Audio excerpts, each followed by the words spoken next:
Hello everyone, welcome back to this YouTube channel Jitendra Grover beyond SOPs. आदत पड़ी हुई है वो द इमिग्रेशन गुरुज बोलने की निकलता नहीं है। ओके सो अभी तक मैंने जो भी 2 लाइव किए हैं एंड 1 वीडियो मैंने कहीं पोस्ट नहीं किया था। Still there are 13 subscribers. I don't know how people found me, but for this particular live I said that I am going to share the link as well because this is something जिसके बारे में discuss कर रहे हैं। Basically this is my journey, जिसके लिए हम discuss कर रहे हैं या जिस जहाँ से जो लर्निंग है वो मैं इस चैनल पे शेयर कर रहा हूँ। So everything is related to the immigration gurus. जो कुछ सीखा है वहीं से सीखा है। हाँ, there there were learnings before that as well, but अगर कोई भी आप कुछ भी काम करते हो, कुछ भी बिल्ड करते हो, कुछ भी स्टार्ट करते हो, तो डेफिनेटली उसकी बैकग्राउंड तो होती है, उसकी जर्नी तो होती है। And you have lived for some time, आपने स्टडी की है, आप अपनी फैमिली के साथ रहे हो, एनवायरनमेंट रहता है, और all those things are always there. लेकिन वंस यू बिल्ड समथिंग, कुछ कुछ बनाते हो, तो that that becomes really special. So the immigration gurus which we build, that is so special for me. बहुत बड़ा नहीं है, but still it has given me a lot of learning. बहुत बहुत सारी लर्निंग दी है, and I am sharing that learning here. तो प्रोफेशनल पार्ट ही शेयर कर रहा हूँ, बिजनेस का पार्ट ही शेयर कर रहा हूँ इस चैनल पे, but it is not exactly related to immigration. Immigration से रिलेटेड नहीं है, बिजनेस से रिलेटेड जो लर्निंग्स है, I am sharing those things here. And I have already shared it that this is kind of a diary for me. मैं बस अपनी journey record कर रहा हूँ। I am bad in writing, I am bad in reading. मैं दोनों चीजों में बहुत बुरा हूँ। तो मैं लर्निंग के लिए ज्यादा से ज्यादा वीडियोस देखता हूँ। All the time I am almost all the time I am on social media. Social media में भी यूट्यूब पे मैं बहुत ज्यादा टाइम स्पेंड करता हूँ।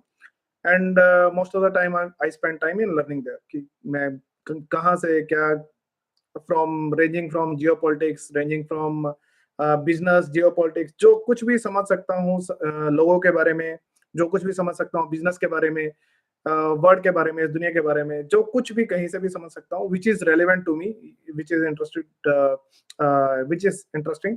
सो I try to learn those things by listening और बाय वॉचिंग वीडियोस।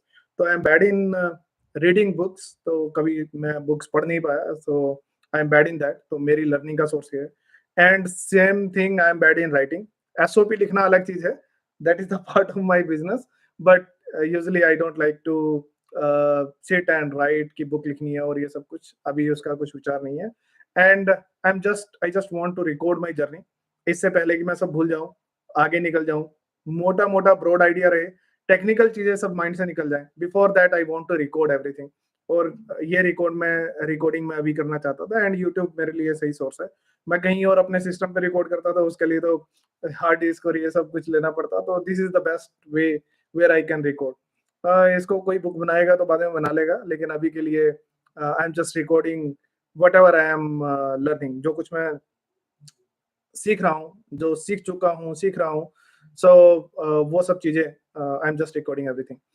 ये वाला लाइव सेशन बाकी सेशन से अलग इसलिए है क्योंकि बाकी सेशन में मैं अपनी अपनी सब चीजें टेक्निकली शेयर करने वाला हूँ या कर रहा हूँ, कि जिसके अंदर मैंने ये किया तो कैसे किया, ये किया तो कैसे किया। मैंने लास्ट जो मेरे लास्ट लाइव सेशन था उसमें मैंने बताया भी था कि क्या क्या चीजें हैं जो मैं शेयर करना चाहता हूँ। There are so many things जो मैंने ऑलरेडी लिख लिए हैं कि ये वाली चीजें तो मैं शेयर करना ही चाहता हूँ, जो जिसका मेरे माइंड में क्लियर आइडिया है कि ये ऐसा है तो ऐसा क्यों है, how how these things are important.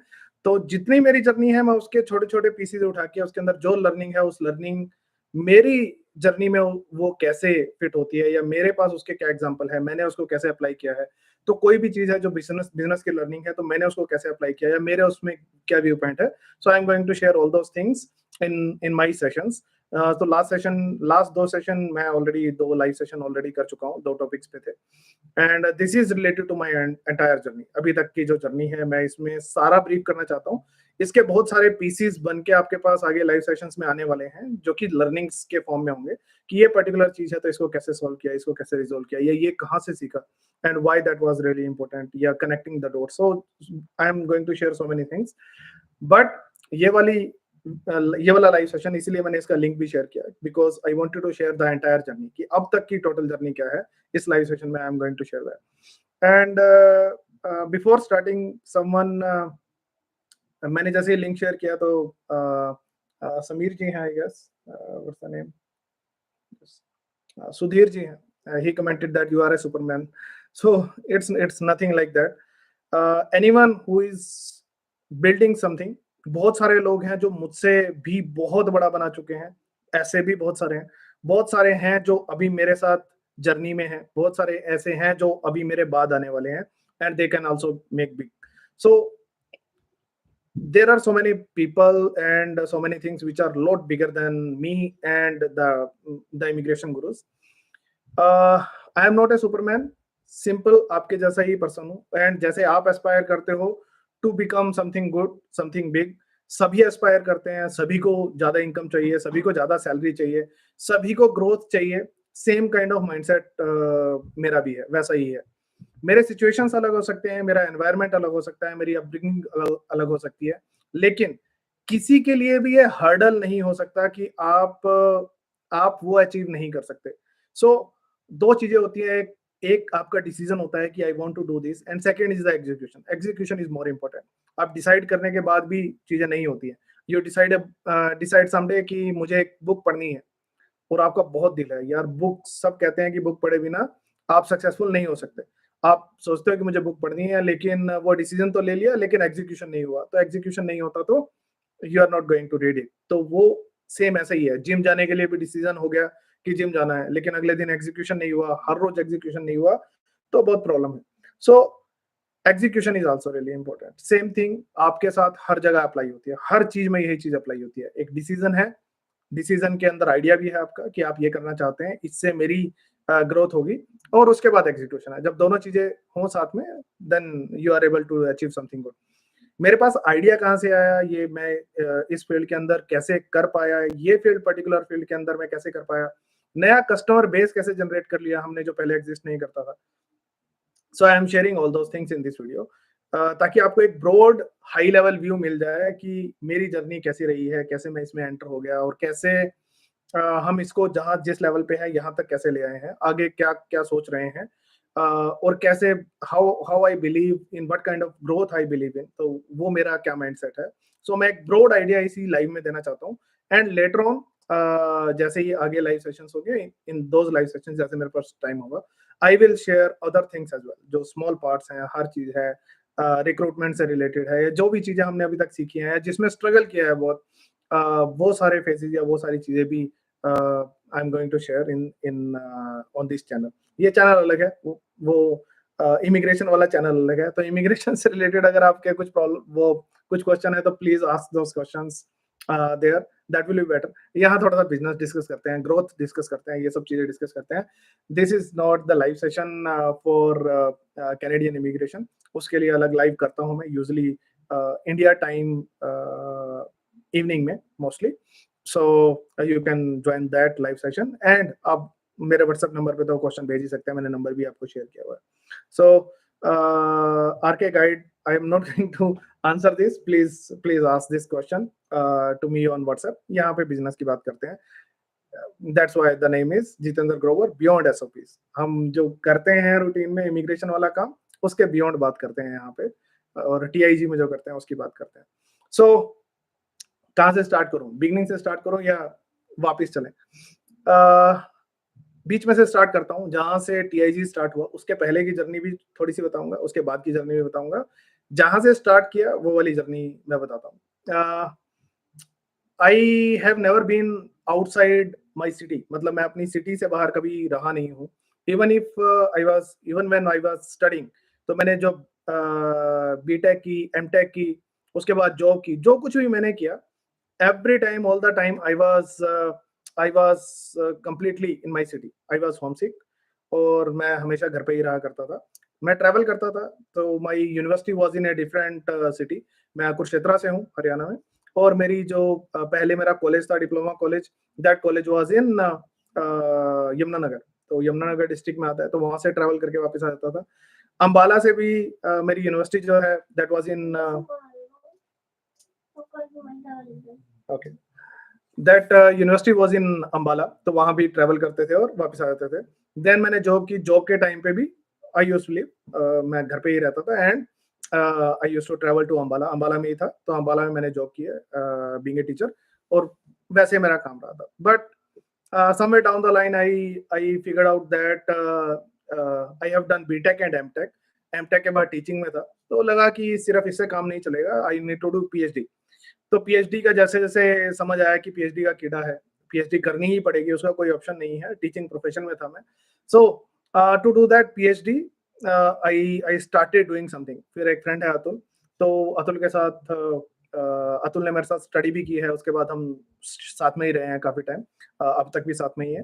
तो हमने डिप्लोमा से लेके अभी तक we are still connected.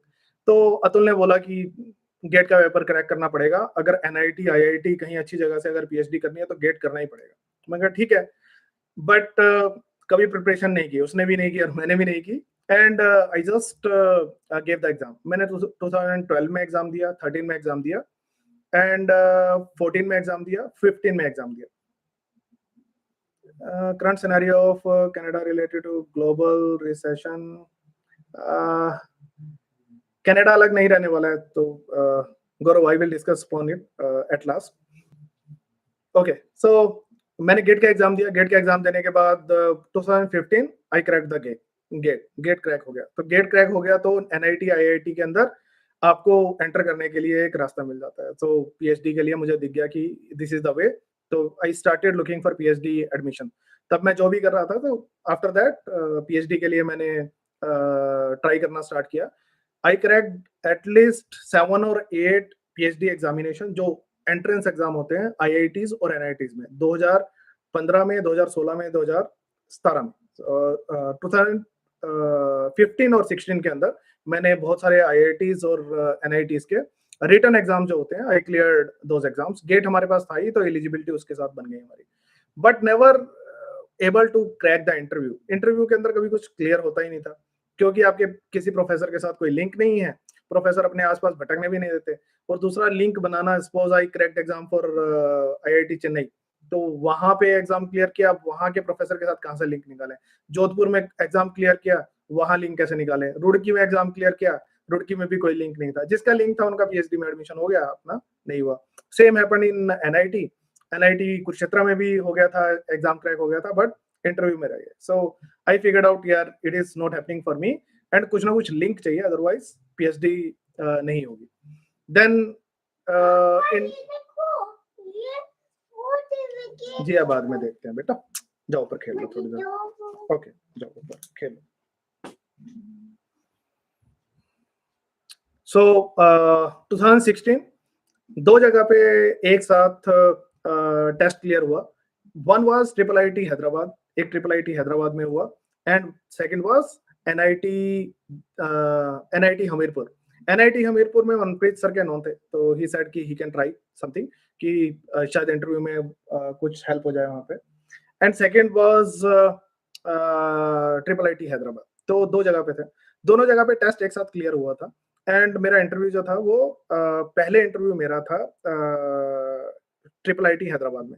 IIIT Hyderabad में प्रोफेसर ने यस बोल दिया था, एंड इंटरव्यू वाज देयर। तो मैं इंटरव्यू देने के लिए गया, I went by train Hyderabad गया। एंड ये भी रेफरेंस में, आई was not trying for all the NITs, और IIITs का तो मुझे पता ही नहीं था।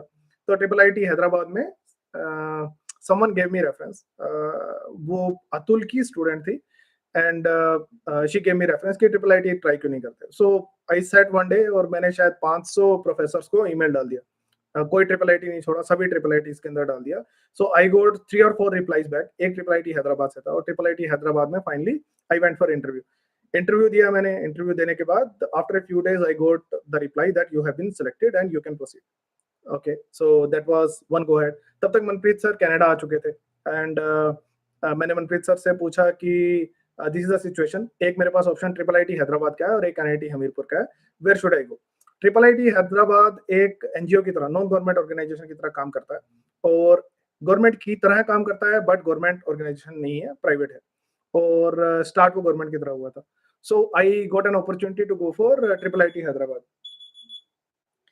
मनप्रीत सर ने बोला कि अगर मजे से PhD करनी है तो NIT हमीरपुर ज्वाइन कर ले, और अगर कुछ सीखना है तो IIIT हैदराबाद चले जाओ। सो मैंने IIIT हैदराबाद चूज किया, मनप्रीत सर ने बोला था। So he guided me for that, and just in a minute I just took this decision कि NIT हमीरपुर नहीं जाऊंगा मैं, I will go for IIIT Hyderabad.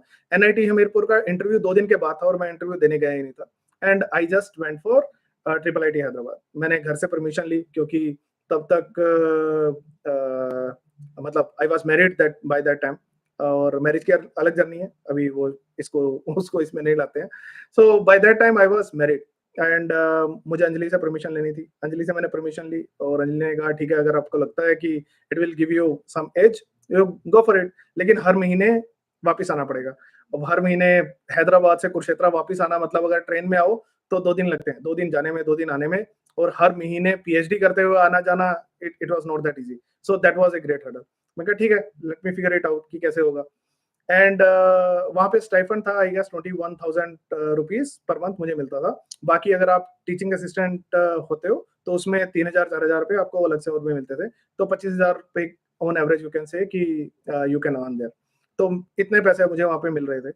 And I decided, तो मैं हैदराबाद गया, पहुंच गया. उसके बाद फैमिली से परमिशन हो गई. अंजलि ने बोला कि ठीक है, you can go, and she supported me that time. और जीबी थी उस टाइम पे, she was born that time, she was too young. तो अंजलि का उस टाइम स्ट्रगल भी बहुत ज्यादा रहा कि अंजलि अकेले ही मैनेज कर रही थी सब कुछ, but that was really required. क्योंकि मुझे लग रहा था कि अगर मैं 3 साल में पीएचडी कर लूंगा तो पीएचडी करने के बाद मुझे टीचिंग प्रोफेशन के अंदर आई विल बी स्टेबल, मुझे आगे प्रॉब्लम कुछ नहीं होगी. सो that was the mindset behind it. और मैं यही टारगेट के साथ गया था कि मुझे 3 साल के अंदर पीएचडी खत्म करनी है, कुछ भी हो जाए. I reached IIIT Hyderabad. वहां तो सीन ही अलग था, जॉन ही अलग था. That was a different thing. And I have had argument with people over IIT versus IIIT Hyderabad. IIIT Hyderabad, I found that it is really unique and so advanced, so better than many IITs. IITs का नाम है, लेकिन IIIT Hyderabad अलग ही zone है, अलग ही level है. वहाँ के कोडिंग, मतलब वहाँ पे तो यू कैन से, हम बोलते थे वहाँ पे कि वहाँ पे तो कैंटीन वाला भी कोडिंग करता है, मतलब ऐसा है. तो वहाँ पे तो जाते ही कोई किसी बैकग्राउंड से भी आया हो, कोई इलेक्ट्रॉनिक्स वाला है, कोई कुछ भी है, कोई बैकग्राउंड भी आपका रहा हो, और कैसे भी बैकग्राउंड से आप आए हो, आपने पहले कोडिंग किया है नहीं किया, वहाँ पे हर कोई कोडिंग करता है, मैंने भी की. So everyone went into that kind of zone. और मेरे फ्रेंड्स पीएचडी में कम थे और एमएस में फ्रेंड्स ज्यादा थे. सुमन, प्रतीक, पुलकित, सो ये सब एमएस में थे और I was in PhD. But मेरा इनके साथ ज्यादा रहना होता था. स्लोली व्हाट हैपेंड कि मेरे जो प्रोफेसर थे, मैंने 2 साल वहां पे मैं रहा. And every month I used to come to Kurukshetra. मैं फ्लाइट लेके आता था, फ्लाइट लेके जाता था.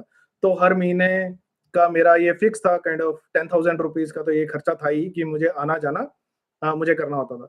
And that was the part of every month thing. और उसमें कोर्स वर्क भी था. कोर्स वर्क में पूरी क्लासेस लगानी होती है, यू कांट स्किप क्लासेस. तो उसमें प्रॉक्सी लगवाना और वो सब कुछ सब मैनेज करके जाता था ताकि कोई प्रॉब्लम ना हो ऐसी. सो IIIT में मैंने फर्स्ट 6 मंथ के अंदर अपना पीएचडी का कोर्स वर्क कंप्लीट कर लिया. It was really quick. मैंने कुछ भी एग्जाम या कुछ भी मुझे प्रॉब्लम नहीं हुई. एंड सेकंड सेमेस्टर में भी मुझे करना था कोर्स वर्क. तो 2 सेमेस्टर में कोर्स वर्क कंप्लीट होता है. तो 1 साल के अंदर इन रिकॉर्ड टाइम, जितना में हो सकता है, in record time I completed my course work with 9 CGPA, 9 out of 10. So that was the requirement. मैंने वो क्लियर कर ली थी. नाउ आई कुड रिलैक्स, मुझे उसमें कोई प्रॉब्लम रही नहीं थी. And parallelly I was working on research as well. थोड़ा बहुत मैं जो रिसर्च पे काम कर रहा था वो पैरेलली कर रहा था. So during that time second year फिर स्टार्ट हुआ. सेकंड ईयर के अंदर भी रिसर्च कर रहा था. रिसर्च के अंदर तब तक कोई पब्लिकेशन हुआ नहीं था. जब पब्लिकेशन आपको करना है, that is the mandatory part, तब तक नहीं हुआ था. And by the end of 2 years क्या हुआ, प्रोफेसर का वहां पे कुछ प्रॉब्लम हो गई IIIT हैदराबाद में. तो थिंग्स स्टार्टेड चेंज. तो वहां पे चीजें बदलने लग गई. प्रोफेसर को ऐसा हुआ कि सडनली ही had to leave IIIT Hyderabad. मैं पहले, मतलब it was like a continuous struggle for something. बड़ी मुश्किल से तो पीएचडी को रूटीन में और लाइन पे लाने की कोशिश हो रही है. और उसके बाद प्रोफेसर चले जाते हैं and he left the university. And I was searching for some other professor कि कहीं और कोई प्रोफेसर मिल जाए.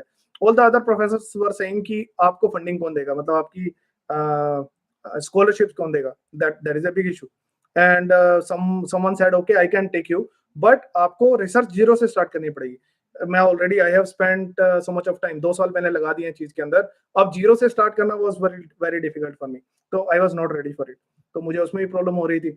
देन मुझे था कि अगर मुझे जीरो से ही स्टार्ट करनी है तो आई गॉट एन अपॉर्चुनिटी, मुझे कहीं से इनविटेशन एक मिला आईआईटी रुड़की का, सेम जो फील्ड में मैं काम कर रहा था, आईओटी एज कंप्यूटिंग, उसी फील्ड के अंदर ही सेम फील्ड में एक प्रोजेक्ट लॉन्च हुआ था जो लैंडस्लाइड एरियाज हैं हिमालय के, उनके लिए लैंडस्लाइड डिटेक्शन सिस्टम बनाने के लिए आईआईटी से एक प्रोजेक्ट लॉन्च हुआ। उस प्रोजेक्ट के अंदर एक पीएचडी पर्सन की रिक्वायरमेंट थी। पीएचडी कर भी सकते हो या नहीं कर सकते, आपकी मर्जी है, लेकिन आपको प्रोजेक्ट एसोसिएट, आपको उसके अंदर प्रोजेक्ट का काम करना था, प्रोजेक्ट हैंडल करना था। पीएचडी करनी है तो that is an additional thing. So I was happy, मुझे और क्या चाहिए था। रुड़की कुरुक्षेत्र से पास थी, तो एक तो मैं नॉर्थ इंडिया में आ जाता, कुरुक्षेत्र के पास आ जाता, तो मैं जल्दी ट्रैवल कर पाता, every week I could travel. तो एक तो ये चीज हो गई उसके अंदर। दूसरी चीज, आईआईटी से पीएचडी करना, दैट वाज अ ड्रीम। तो फाइनली आई सिलेक्टेड इट। मुझे और क्या चाहिए, अगर पीएचडी मुझे ट्रिपल आईटी हैदराबाद में जीरो से स्टार्ट करनी थी, उसकी जगह मैं आईआईटी रुड़की से जीरो से स्टार्ट कर लूंगा, तो that was also a good deal. पैसे मुझे मिल ही रहे थे, जो प्रोजेक्ट एसोसिएट था मैं, तो मुझे उसके लिए स्टाइफंड वहां से मिल ही रहा था, so that stipend was there, घर के पास आ गया। आईआईटी से पीएचडी करने को मिल जाएगी, सो दैट वाज अ ड्रीम। तो फाइनली एवरीथिंग वाज फाइन। और फिर मुझे ये भी था कि थोड़े टाइम में मैं अपनी फैमिली को भी रुड़की शिफ्ट करवा सकता हूँ during the time of PhD. तो that was the mindset I was having that time. तो आई शिफ्टेड टू रुड़की। ये बात है 2018 की। सो 2018 में मैंने ये डिसाइड किया कि okay, let's go to Roorkee, और रुड़की जाके we should I should start my PhD. Enter कर गया, everything was fine. So beginning में मुझे लगा, जो प्रोफेसर मुझे मिले थे, I won't take the name, but IIT में भी घटिया प्रोफेसर होते हैं। सो जब जो प्रोफेसर मुझे मिले थे, the professor was not happy. मतलब मेरा काम करने का time style that is different. मेरा मेथड सिंपल है, काम होना चाहिए, कब कर रहे हो मैटर नहीं करता। Same is for staff as well, काम होना चाहिए, टाइम मैटर नहीं करता है। तो there are so many staff members जो घर से काम करते हैं, और हमने कभी पूछा भी नहीं आज कहाँ हो, कल कहाँ हो, कब कहाँ जाने वाले हो। काम हो रहा है तो ठीक है, काम नहीं हो रहा है तो गालियां पड़ेंगी, तुम कुछ भी कर रहे हो, मुझे कोई मतलब नहीं है। तो it's so simple. Same I applied for myself there, कि मेरा, मैं सुबह रात को सारी रात काम करता था टिल 5 o'clock, और 5 बजे फिर मैं I use to go to sleep in hostel. और उसके बाद बस मॉर्निंग में I use to take a bath, do breakfast and come to lab. और उसके बाद फिर मैं सारा दिन लैब में ही रहता था, खाना भी मैं वहीं खा लेता था। So I use to do like that. और प्रोफेसर को बड़ी प्रॉब्लम रहती थी कि तुम 2 बजे क्यों आते हो, तुम 9 बजे क्यों नहीं आते, 9 बजे आके रजिस्टर में एंट्री क्यों नहीं करते। And I don't like those things, मतलब मुझे वो सब चीजें पसंद नहीं थी, बिकॉज मेरे लिए काम इंपॉर्टेंट है। काम अगर हो रहा है तो फिर ये सब चीजों का, टाइम का आने का, ये रजिस्टर भरने का, ये सब ड्रामा नहीं होना चाहिए, और मुझे कभी पसंद नहीं आया। सो मेरी कभी ज्यादा बनी नहीं। देन आई फाइनली डिसाइडेड कि भाई ये सब नहीं हो रहा है। 6 मंथ मेरे खराब हो गए इसी प्रोसेस में, क्योंकि मैं चाहता था कि जैसे ही मैं सितंबर में एंटर किया था आईआईटी में, जैसे ही मैं एंटर हुआ सितंबर में, तो आज मैं चाहता था उसी सेमेस्टर में मेरी पीएचडी स्टार्ट हो जाए, जो नहीं हुई। And I was really disappointed with that. Finally on 31st of December को मैं बात कर रहा था मनप्रीत सर के साथ, एंड ही सेड कि जिस बंदे ने अभी तक तुम्हें घास नहीं डाली है, जो अभी तुम्हें पीएचडी नहीं दे रहा, तो बाद में कितना तंग करेगा, तुम ये सोचो। तब तक मुझे भी समझ आ चुकी थी कि भाई अपनी दाल यहाँ गलने वाली नहीं है। आई एम मतलब मुझे गुड बुक्स में रहने का कोई शौक नहीं है किसी के, मुझे काम करना है।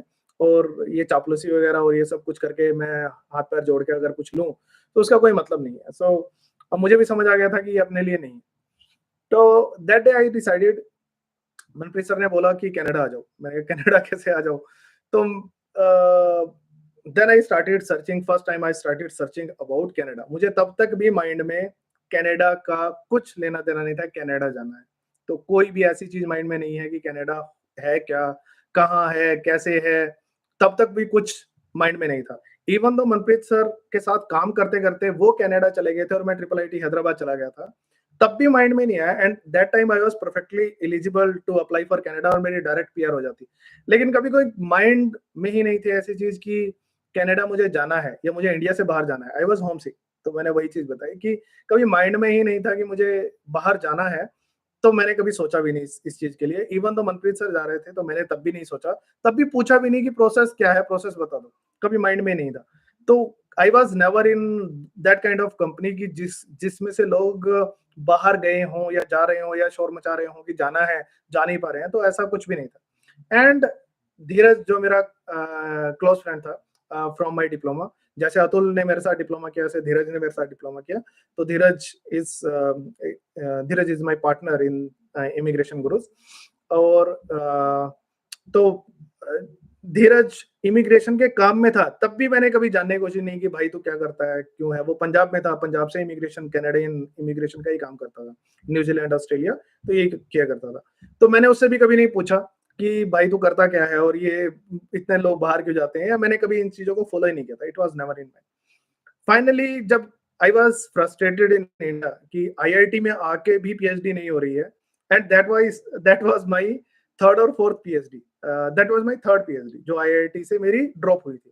तो पहली पीएचडी मैंने स्टार्ट की थी मनप्रीत सर के अंडर ही स्टार्ट की थी, जब एमएम यूनिवर्सिटी में था मैं। तो पहली पीएचडी वहां स्टार्ट की, वहां मुझे पता था कि मुझे खत्म नहीं करनी है वो, just for the sake of starting. Manpreet sir ने कहा स्टार्ट कर लो, कोई बात नहीं, खत्म करनी है तो कर लेना, नहीं करनी तो छोड़ देना। मैं कहा ठीक है कर लेते हैं, कोई प्रॉब्लम नहीं है। तो पहली पीएचडी वो मैंने स्टार्ट की। वो तो ड्रॉप करने के लिए स्टार्ट की थी, या मैंने सोच ही लिया था कि ये शायद मैं कंप्लीट नहीं करूंगा। मनप्रीत सर भी फिर चले गए थे और मैंने उसको ड्रॉप कर ही दिया। तो पहली पीएचडी मनप्रीत सर के अंडर थी, तो जिसको मैंने ड्रॉप किया। दूसरी पीएचडी ट्रिपल आईटी हैदराबाद से थी। ट्रिपल आईटी हैदराबाद वाली पीएचडी को जब मैंने डिसाइड कर लिया कि मैं आईआईटी रुड़की से पीएचडी करूंगा, तो मैंने ट्रिपल आईटी हैदराबाद में तब तक 2 इयर्स हुए थे। 2 इयर्स में सडनली मेरे 4-5 पब्लिकेशंस हो गए इकट्ठे एक साथ। तो पब्लिकेशंस होने के साथ तो आई वाज कॉन्फिडेंट, मैंने सारी चीजें इकट्ठी की। In January and February I sat down और मैंने अपनी थीसिस लिख दी। अपनी थीसिस एमएस मैंने रिक्वेस्ट की कि मैंने पीएचडी के लिए स्टार्ट किया था, and now I want to convert it into MS. मुझे एमएस दे दो, पीएचडी के लिए ना तो मेरे पास टाइम है और ना ही मैं इसको कंप्लीट करना चाहता हूँ। मैं इधर I will do it from IIT, अगर मिलेगी तो, नहीं मिलेगी तो आई विल ड्रॉप इट, मैं करूंगा ही नहीं। मेरे पास ट्रिपल आईटी हैदराबाद की एमएस हो जाएगी, that is good enough for me to get any job in Bangalore. मैंने सोच लिया था कि 2 चीजें करने वाला हूँ, या तो मैं आईआईटी की जॉब करने के लिए बेंगलोर चला जाऊंगा, या मैं मुझे अगर फॉरेन से पीएचडी मिलेगी तो मैं फॉरेन से पीएचडी करना चला जाऊंगा। तो मैंने सुमन के साथ, सुमन बसाक मेरा फ्रेंड ट्रिपल आईटी से, तो मैं सुमन के साथ बैठा, मैंने डिसाइड किया कि ये दोनों चीजें हैं, मेरे पास 2 ऑप्शन है, मैं इन दोनों में से एक चीज करने वाला हूँ। अब मुझे पहले स्टार्ट कहाँ से करना चाहिए, तो एक तरफ मैंने आईटी कंपनी ज्वाइन करने के लिए आईटी की कुछ प्रिपरेशन स्टार्ट की, और पीएचडी ज्वाइन करने के लिए, पीएचडी के लिए मैंने थीसिस सबमिट करनी थी। सबसे पहला काम हुआ था, परमिशन मुझे मिल गई थी पीएचडी को एमएस में कन्वर्ट करने की। तो पीएचडी को मैंने एमएस में कन्वर्ट किया ट्रिपल आईटी में, और फाइनली अपनी थीसिस सबमिट कर दी। जैसे ही मैंने अपनी थीसिस सबमिट की तो मेरे पास एक अच्छी खासी चीज आ गई जिसको मैं प्रेजेंट कर सकता था। मैंने एक प्रपोजल बनाया, और फॉरेन में पीएचडी, क्योंकि ट्रिपल आईटी हैदराबाद का एक रूल है, सिंपल रूल है, ट्रिपल आईटी में जो कोई डिग्री ट्रिपल आईटी में करता है उसकी अगली डिग्री फॉरेन से ही होती है, तो that is almost a record. So जो एमएस करता है वो पीएचडी बाहर से करता है, जो पीएचडी वहां से करता है वो पोस्ट डॉक बाहर से करता है, तो दैट वाज ए रूटीन। तो फाइनली मेरी वो एमएस थी, तो एमएस के बाद मैंने अपनी पीएचडी के लिए बाहर ट्राई करना स्टार्ट किया। जो मेरी फील्ड थी, मैंने उसमें बहुत कोई सुपर रिसर्च नहीं की थी, it was average level research, but MS के लिए that was sufficient, that was fine. और उसमें जो प्रपोजल बना, दैट प्रपोजल वाज गुड, क्योंकि वो लेटेस्ट रिसर्च एरिया था। तो मैंने I finally sent emails to professors outside India, और अप्लाई करना अपने आप में आर्ट है। मैं इसके ऊपर एक अलग से सेशन बनाऊंगा। सो पीपल सी कि हमने इतने लोगों को अप्रोच किया, कोई रिप्लाई नहीं आया।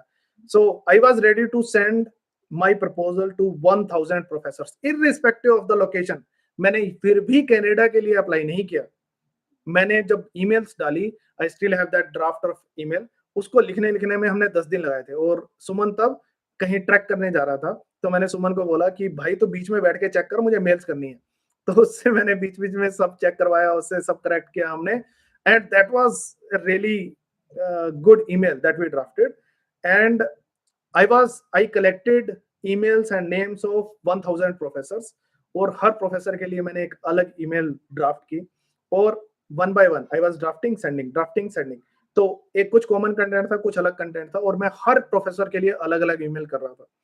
And that's the power of application. मैं 1000 एप्लीकेशन करने को तैयार था, और मेरा मानना यही है कि अगर 1000 जगह अप्लाई करते हो and even if you have 0.1% probability in acceptance for acceptance in something, अगर 0.1% भी है तो आपको अपना एक बंदा मिल जाएगा, एक ही तो ढूंढना है हमें, तो एक वो मिल जाएगा। अगर 0.1% भी अगर आप अच्छे हो तो मिल जाएगा। और अगर आपको 1000 में के बाद अप्लाई करने के बाद भी नहीं मिलता है, इसका मतलब आप अच्छे नहीं हो, वो फील्ड आपके लिए नहीं है, आपको और काम करने की जरूरत है। It was so simple, that was in my mind and same I did earlier as well. जब मैं अपनी पीएचडी पहले ढूंढ रहा था 2016 में, मैंने तब भी यही किया था। मैंने 1000 लोगों को ईमेल डाला था, 5 या 6 का रिप्लाई आया था टोटल, उसमें से एक एक्सेप्टेंस हो गया। Same I was ready to do for PhD now as well. ये 2019 की बात है, 2019। सो 2019 में मैंने ईमेल डाला। ईमेल डालने के बाद finally I got so many replies, मतलब मुझे 50 से ज्यादा रिप्लाईज आए थे and that is a great number. PhD के रिप्लाईज आना, 50 लोग, 50 प्रोफेसर्स के रिप्लाई आना कि whether they considered, they didn't consider, सिर्फ रिप्लाई आ जाना अपने आप में बहुत बड़ी बात है। मुझे शायद 50 पॉजिटिव रिप्लाईज आए थे from different parts of the world. उसमें मतलब मैंने ये भी देख के मेल नहीं डाला था कि मैं कहाँ मेल डाल रहा हूँ। I was just applying, the thought was apply. मुझे तब भी ये पता नहीं था कि इमिग्रेशन कहाँ अच्छा है, कनाडा में अच्छा है, ऑस्ट्रेलिया में अच्छा है, कहाँ सेटल हो सकता है, कहाँ नहीं हो सकते। लेट्स गेट द अपॉर्चुनिटी, फिर देखेंगे कि हमें क्या मिल रहा है, उसमें ऑप्शन में से सबसे अच्छा ऑप्शन कौन सा है, फिर डिसाइड करेंगे। हमने तब भी ये नहीं देखा कि मैं कहाँ लैंड करने वाला हूँ। तो मुझे इंडोनेशिया से, मुझे मलेशिया से, सिंगापुर से नहीं आया था, सॉरी सिंगापुर नहीं, यूके से और ऑस्ट्रेलिया से मेरे पास 3 एक्सेप्टेंसेस थी, जिसमें से एक एक्सेप्टेंस मिस्टर राजकुमार भैया, प्रोफेसर राजकुमार भैया, he is the top most professor in the world. तो प्रोफेसर राजकुमार भैया से मुझे एक्सेप्टेंस आया था। 2 फ्रॉम कनाडा। कनाडा में 2 एक्सेप्टेंस आई थी, दोनों ही मॉन्ट्रियल से आई थी, ATS Montreal and university of Montreal, दोनों ही एक्सेप्टेंस मॉन्ट्रियल से थी मुझे। एंड नेक्स्ट ब्राजील और फ्रांस। तो पूरे वर्ल्ड में से मेरे पास शायद लास्ट में टोटल 9 या 10 फाइनल ऐसी एक्सेप्टेंसेस थी जहां पे मैं ज्वाइन कर सकता था, जिनको मैंने ड्रॉप किया। ऑस्ट्रेलिया, फिर मैंने लास्ट में जब कंट्रीज सारी एनालाइज की, and let me remind you, आप सब एक 2 एक्सेप्टेंस मुझे, जो सबसे पहली acceptance and one more acceptance I receive from USA. 2 acceptance मुझे यूएसए से मिली थी और सबसे पहली एक्सेप्टेंस जो मिली थी दैट वाज फ्रॉम यूएसए। जो यूएसए, जो यहाँ पे भी एटीएस मॉन्ट्रियल में भी जो रेफरेंस था, that was from a person, from a professor who was in USA. उनका लिंक ETS में था and he said कि I am referring you to someone who can hire you. मेरे पास पोजीशन नहीं है लेकिन that person can hire you. तो professor Fateh, जिनके अंडर मेरी पीएचडी अभी तक भी ऑफिशियली चल रही है और ऑलमोस्ट ड्रॉप हो गई है क्योंकि मैं कुछ रिप्लाई नहीं करता हूँ। सो प्रोफेसर फातेह को भी जिन्होंने रेफर किया था, that was a person from USA. So irrespective मुझे कनाडा ही जाना है, तो इसलिए मैंने कनाडा में अप्लाई नहीं किया और मुझे पता भी नहीं था कि कहाँ जाना है। सो आई नेवर फेल्ट कि कौन सी पोजीशन, कौन सी जगह अच्छी है जहां मैं सेटल हो सकता हूँ। मैंने ये सब सोच के कभी अप्लाई नहीं किया। My application was to the professors, all the professors, जो सबसे टॉप प्रोफेसर्स थे, मैंने ऊपर से अप्लाई करना स्टार्ट किया, नीचे से नहीं, ऊपर से अप्लाई करना स्टार्ट किया कि ज्यादा से ज्यादा क्या होगा, रिप्लाई नहीं आएगा। And I goat the reply from the top professor, जिनको सबसे पहली मेल डाली थी प्रोफेसर राजकुमार भैया, उनको मेल डाली थी और उनसे भी एक्सेप्टेंस आ गई थी। Finally at one day when we had so much of data कि ये सारी मेरे पास acceptances हैं, इसमें से क्या रखूं और क्या ड्रॉप करना है, फिर मैंने सुमन से डिस्कस किया और फिर मैंने वहीं पे ही एक और फ्रेंड थे आईआईटी में, तो मैंने उनके साथ भी डिस्कस किया, विकास के साथ डिस्कस किया मैंने। तो वी फाइनली फिगर्ड आउट कि हमें ये देखना है कि कौन सी कंट्री में फैमिली के साथ जाके सेटल हो सकते हैं। तो 2 कंट्रीज लास्ट में बची, ऑस्ट्रेलिया एंड कनाडा। तो ऑस्ट्रेलिया में लोगों से बात की मैंने, जो फ्रेंड्स थे, जो नोन थे, ऑस्ट्रेलिया में बात की, कनाडा में मनप्रीत सर से बात की और भी लोगों से बात की। फाइनली वी फिगर्ड आउट कि अगर 2 बच्चों के साथ मैं ऑस्ट्रेलिया चला गया तो अंजलि या तो जॉब नहीं कर पाएगी, क्योंकि बच्चों को अगर डे केयर में कहीं डाल देंगे तो फिर बच्चों पे ही इतना पैसा लग जाएगा। एक friend Shikha, she is in day care, तो पता चला कि $25 पर आवर तो डे केयर में एक बच्चे के लगेंगे, 2 बच्चों के $50 पर आवर। इतने तो अंजलि कमाएगी नहीं जितने डे केयर में देने पड़ जाएंगे 2 बच्चों के। सो आई कुड अंडरस्टैंड कि this is not going to work for me, तो वो काम नहीं चलेगा। तो even though she could work, लेकिन मैनेज कैसे होंगे बच्चे, कैसे मैनेज होंगे। कनाडा में समझ आया कि कॉस्ट ऑफ लिविंग ऑस्ट्रेलिया से कम है, first of all. Second thing, मुझे जो स्टाइपेंड मिल रहा था दैट वाज फाइन, और डे केयर की कॉस्ट भी, मॉन्ट्रियल के अंदर डे केयर की कॉस्ट कम है। सो जिया बेटा ऊपर चले जाओ, give me a second.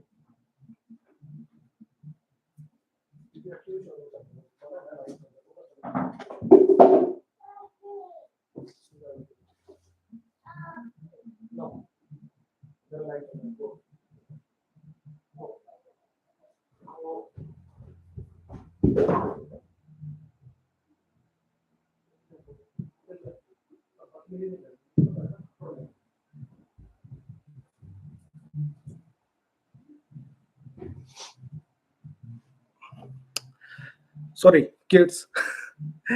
Okay, so I could figure out कि डे केयर की कॉस्ट कम है कनाडा में, एंड कुछ सब्सिडी भी मिलती है, तो कुछ सपोर्ट हो जाएगी। सो आई मेड माई माइंड, और मनप्रीत सर ने बोला कि फिर अगेन, सो ही सेड कि यस कनाडा जाओ। सो आई मेड माई माइंड, मोहित यहाँ पे था, अनिल यहाँ पे था, माई फ्रेंड्स वर देयर, चड्डी बड्डीज वर हियर, तो दे सेड कि कनाडा जाओ, we will manage, don't worry. तो थोड़ा कॉन्फिडेंस चाहिए होता है, मैनेज खुद ही करना होता है, but I got the confidence, okay let's go to Canada. अब कनाडा का प्रोसेस करना था, तो because we were in the process for a long time, बहुत टाइम से प्रोसेस में थे, बहुत टाइम तक मैं बाहर रहा था, 2016 से 2019, 3 साल लगभग मैं बाहर ही रहा था।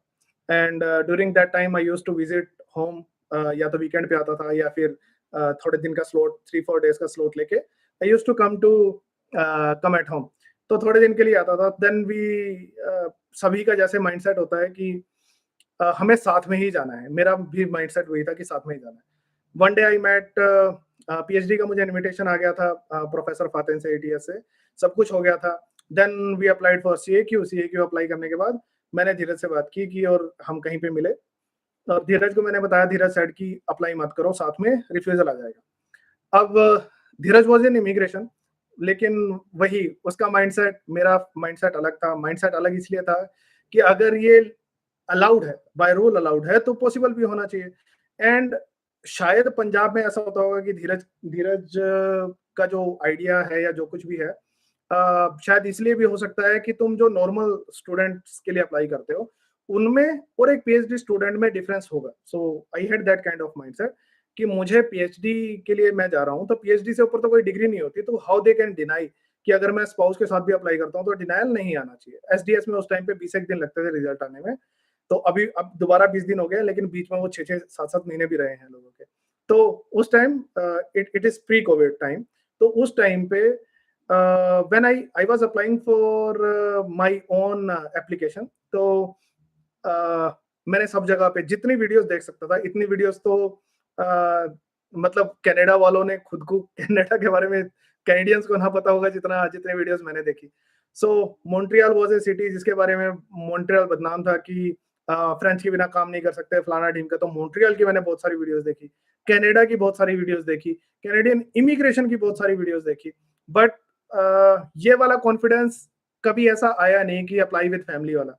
और finally I had a talk, मैंने पे किया था, अमरजोत सिंह है, सो उनको जैसे now you watch my videos, तो उनका भी मैं I respect him like that only.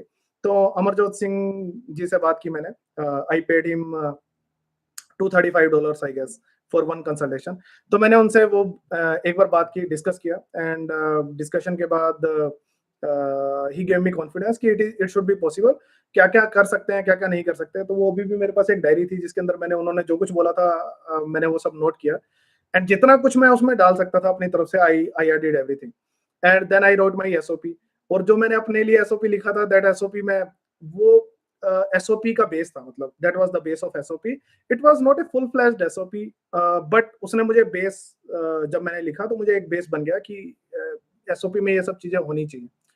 लेकिन वो एसओपी भी परफेक्ट एसओपी नहीं था, क्योंकि आज मैं उस एसओपी को देखता हूँ, just because I was going for PhD तो मेरा वीजा आ गया, लेकिन अगर एक नॉर्मल एप्लीकेशन में किसी की भी डाल देता उस एसओपी के साथ, तो शायद किसी का वीजा नहीं आता। तो that was the mindset right that time. उस टाइम वो लग रहा था कि that was a perfect SOP, एक ही पेज का ही एसओपी था पीएचडी के लिए। एंड मैंने वो लिखा, उसके बाद अंजलि के लिए जो कुछ मुझे डालना था, अंजलि के लिए मैंने अलग से एसओपी लिखा, and we applied for visa. तो Dheeraj was against it. Dheeraj ने बोला कि मत अप्लाई कर ऐसे, और इसमें प्रॉब्लम हो सकती है।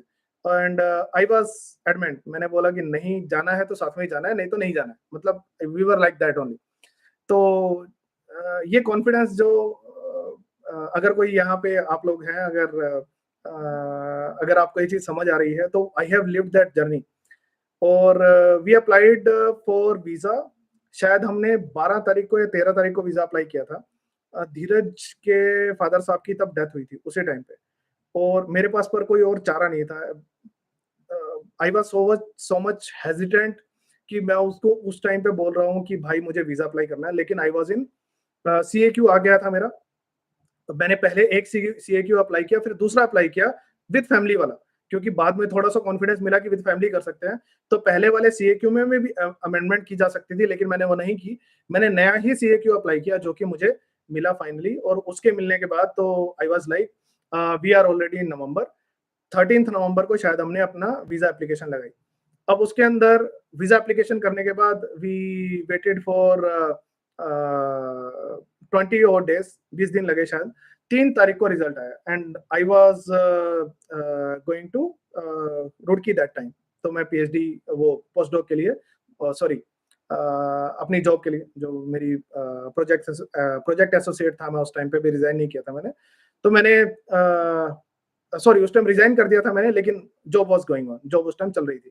तो मैं उसके लिए जाने के लिए बस निकल ही रहा था, तो आई सॉ ए मैसेज, और मैंने जैसे ही मैसेज आया, मैंने GC की ओपन की मोबाइल में ही, and half way I came back. तो 2 दिन तक तो सांस नहीं आया उस टाइम पे।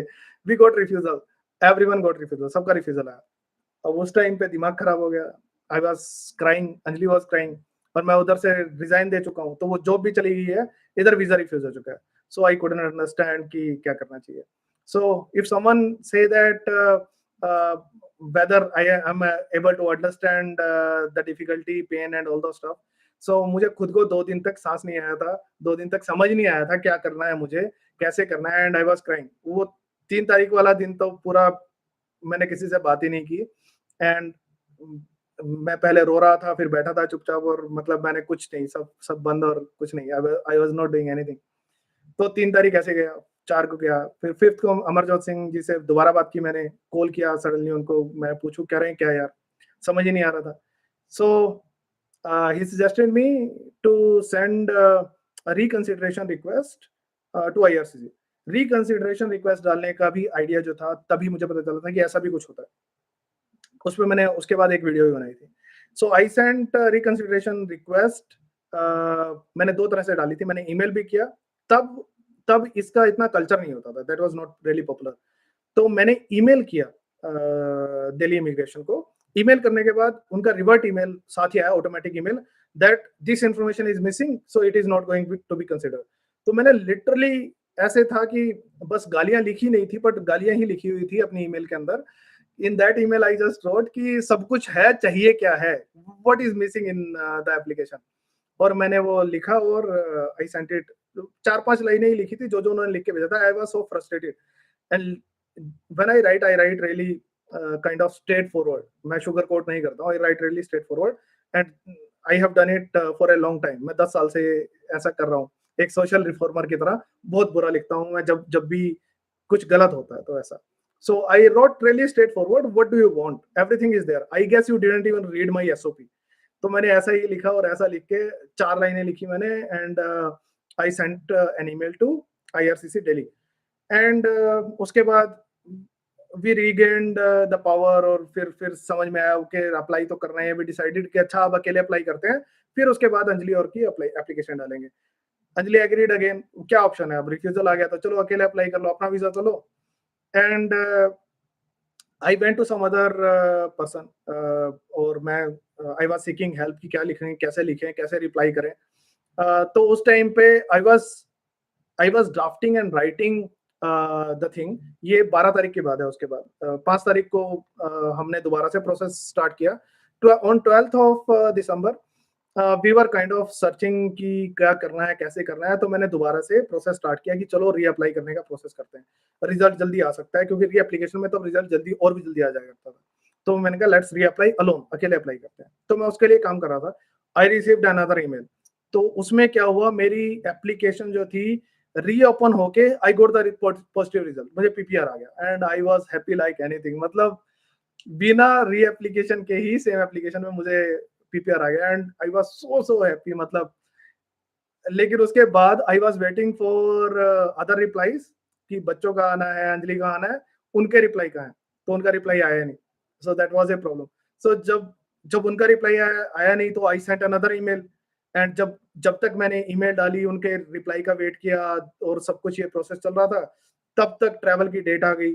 तो तब तक भी उनका रिप्लाई फाइनलाइज नहीं हुआ था। मेरी पीपीआर आ गई थी, मैंने वीजा स्टैम्प करवाया एंड मैंने टिकट बुक करा ली अकेले की and finally I came to Canada with an assurance to the family कि भाई जल्दी आ जाओगे तुम भी, ये रिकंसिडरेशन वाला चल तो रहा है वो, क्योंकि IRCC was replying to emails, मतलब वो थोड़े दिन में रिप्लाई आता था उनका।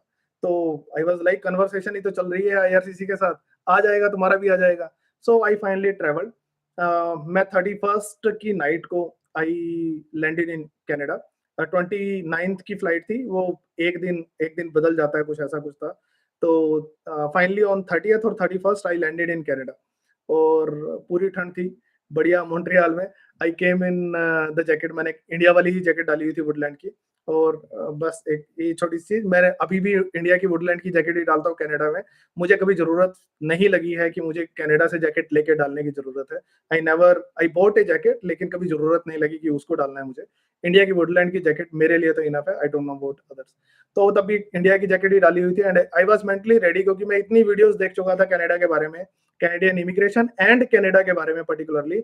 इट वाज लाइक कि आई एम लैंडिंग समवेयर की जो मेरी नोन प्लेस है, मैं जानता हूँ इस जगह को, जैसे जिया हूँ मैं उसको। So I lived that dream so much.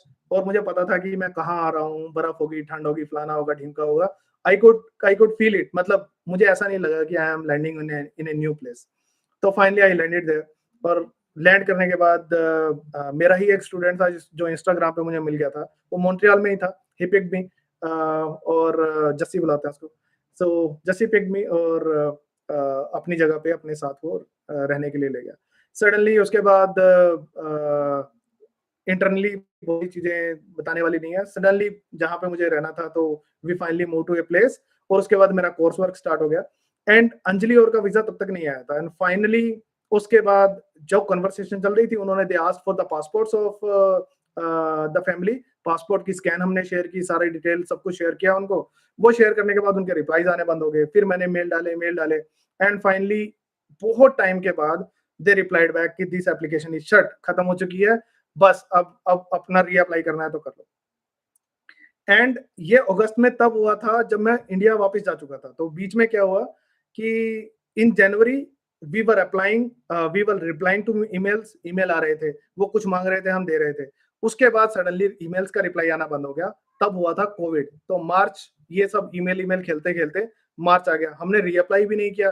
Reapply इसलिए नहीं किया कि ऑलरेडी यार वो कन्वर्सेशन चल तो रहा है, तो कुछ तो होगा उससे, क्योंकि कन्वर्सेशन चल रहा था। इट वाज नॉट लाइक कि रिप्लाई नहीं आ रहा, रिप्लाई आ रहा था, लेकिन वो कुछ मांग लेते थे, हम दे देते थे। एंड आफ्टर दैट बस वो ऐसा था। तो टाइम लग रहा था, लेकिन रिप्लाई चल रहे थे। फाइनली इन मार्च लॉकडाउन लग जाता है, वो कोविड होता है और लॉकडाउन लग जाता है। हम वहां फंस गए और फैमिली यहाँ थी। तो उसके बाद तो पता ही था, इमिग्रेशन रुक गया, सब कुछ रुक गया, कुछ कुछ हो ही नहीं रहा था। सो वी वर स्टक, हमें समझ ही नहीं आ रहा था क्या करें। कोविड के बीच में ही मेरा फर्स्ट सेमेस्टर कंप्लीट हो गया, घर पे बैठे बैठे ही वहां पे। तो वहीं से असाइनमेंट्स वगैरह बना के वो खत्म हो गया। यहाँ कनाडा में भी लॉकडाउन था। तो उसके बाद जब सेकंड सेमेस्टर स्टार्ट हुआ, तो सेकंड सेमेस्टर में मेरे पास कोई कोर्स वर्क नहीं था और कोर्स वर्क मुझे बस रिसर्च का काम स्टार्ट करना था। तो उसके लिए मैंने रजिस्ट्रेशन कर लिया था। रजिस्ट्रेशन करने के बाद फाइनली जो मुझे उसके बाद समझ आया, मेरा प्रोफेसर भी तब गया हुआ था अपनी कंट्री के अंदर, ट्यूनीशिया। सो वो वहां स्टक हो गए और हम सब यहाँ स्टक हो गए। तो हमें अगर लैब जाना होता तो जा सकते थे, बट लिमिटेड कैपेसिटी वाला और वो सब कुछ चल रहा था उस टाइम पे भी। हमें जाना था तो हम जा सकते थे, कभी कभी बहुत जरूरी होता तो जाते थे, otherwise we were working from home.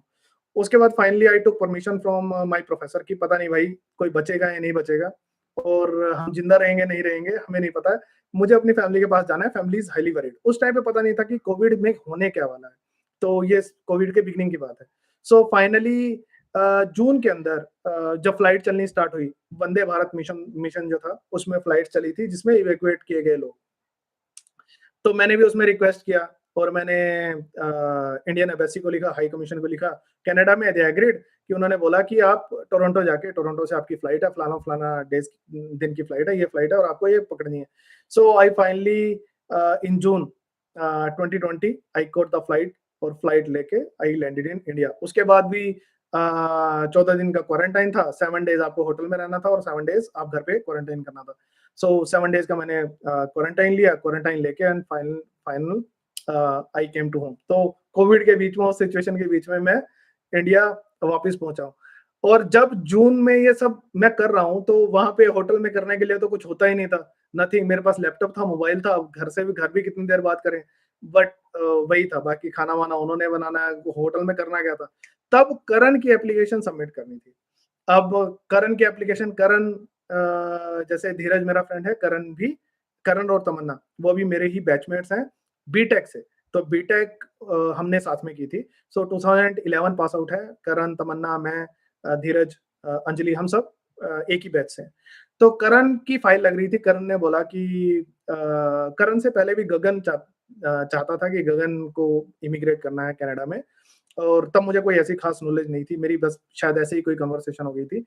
And करण ने कहा कि मुझे फाइल लगानी है। तब तक मैं धीरज के साथ किसी भी चीज में डायरेक्टली ऐसे उसके बिजनेस में इन्वॉल्व नहीं था। मुझे पता था कि उसने बिजनेस स्टार्ट किया है, बट मुझे इमिग्रेशन बिजनेस का, एज इट इज बिजनेस का कुछ नहीं पता था। मैंने अपने लिए फाइल जरूर की थी, एसओपी लिखा था, डॉक्यूमेंटेशन की थी, तो मैंने अपने प्रोसेस के लिए सारा काम किया था, लेकिन मैंने किसी और के लिए या प्रोफेशनली ऐसा कभी कुछ किया नहीं था।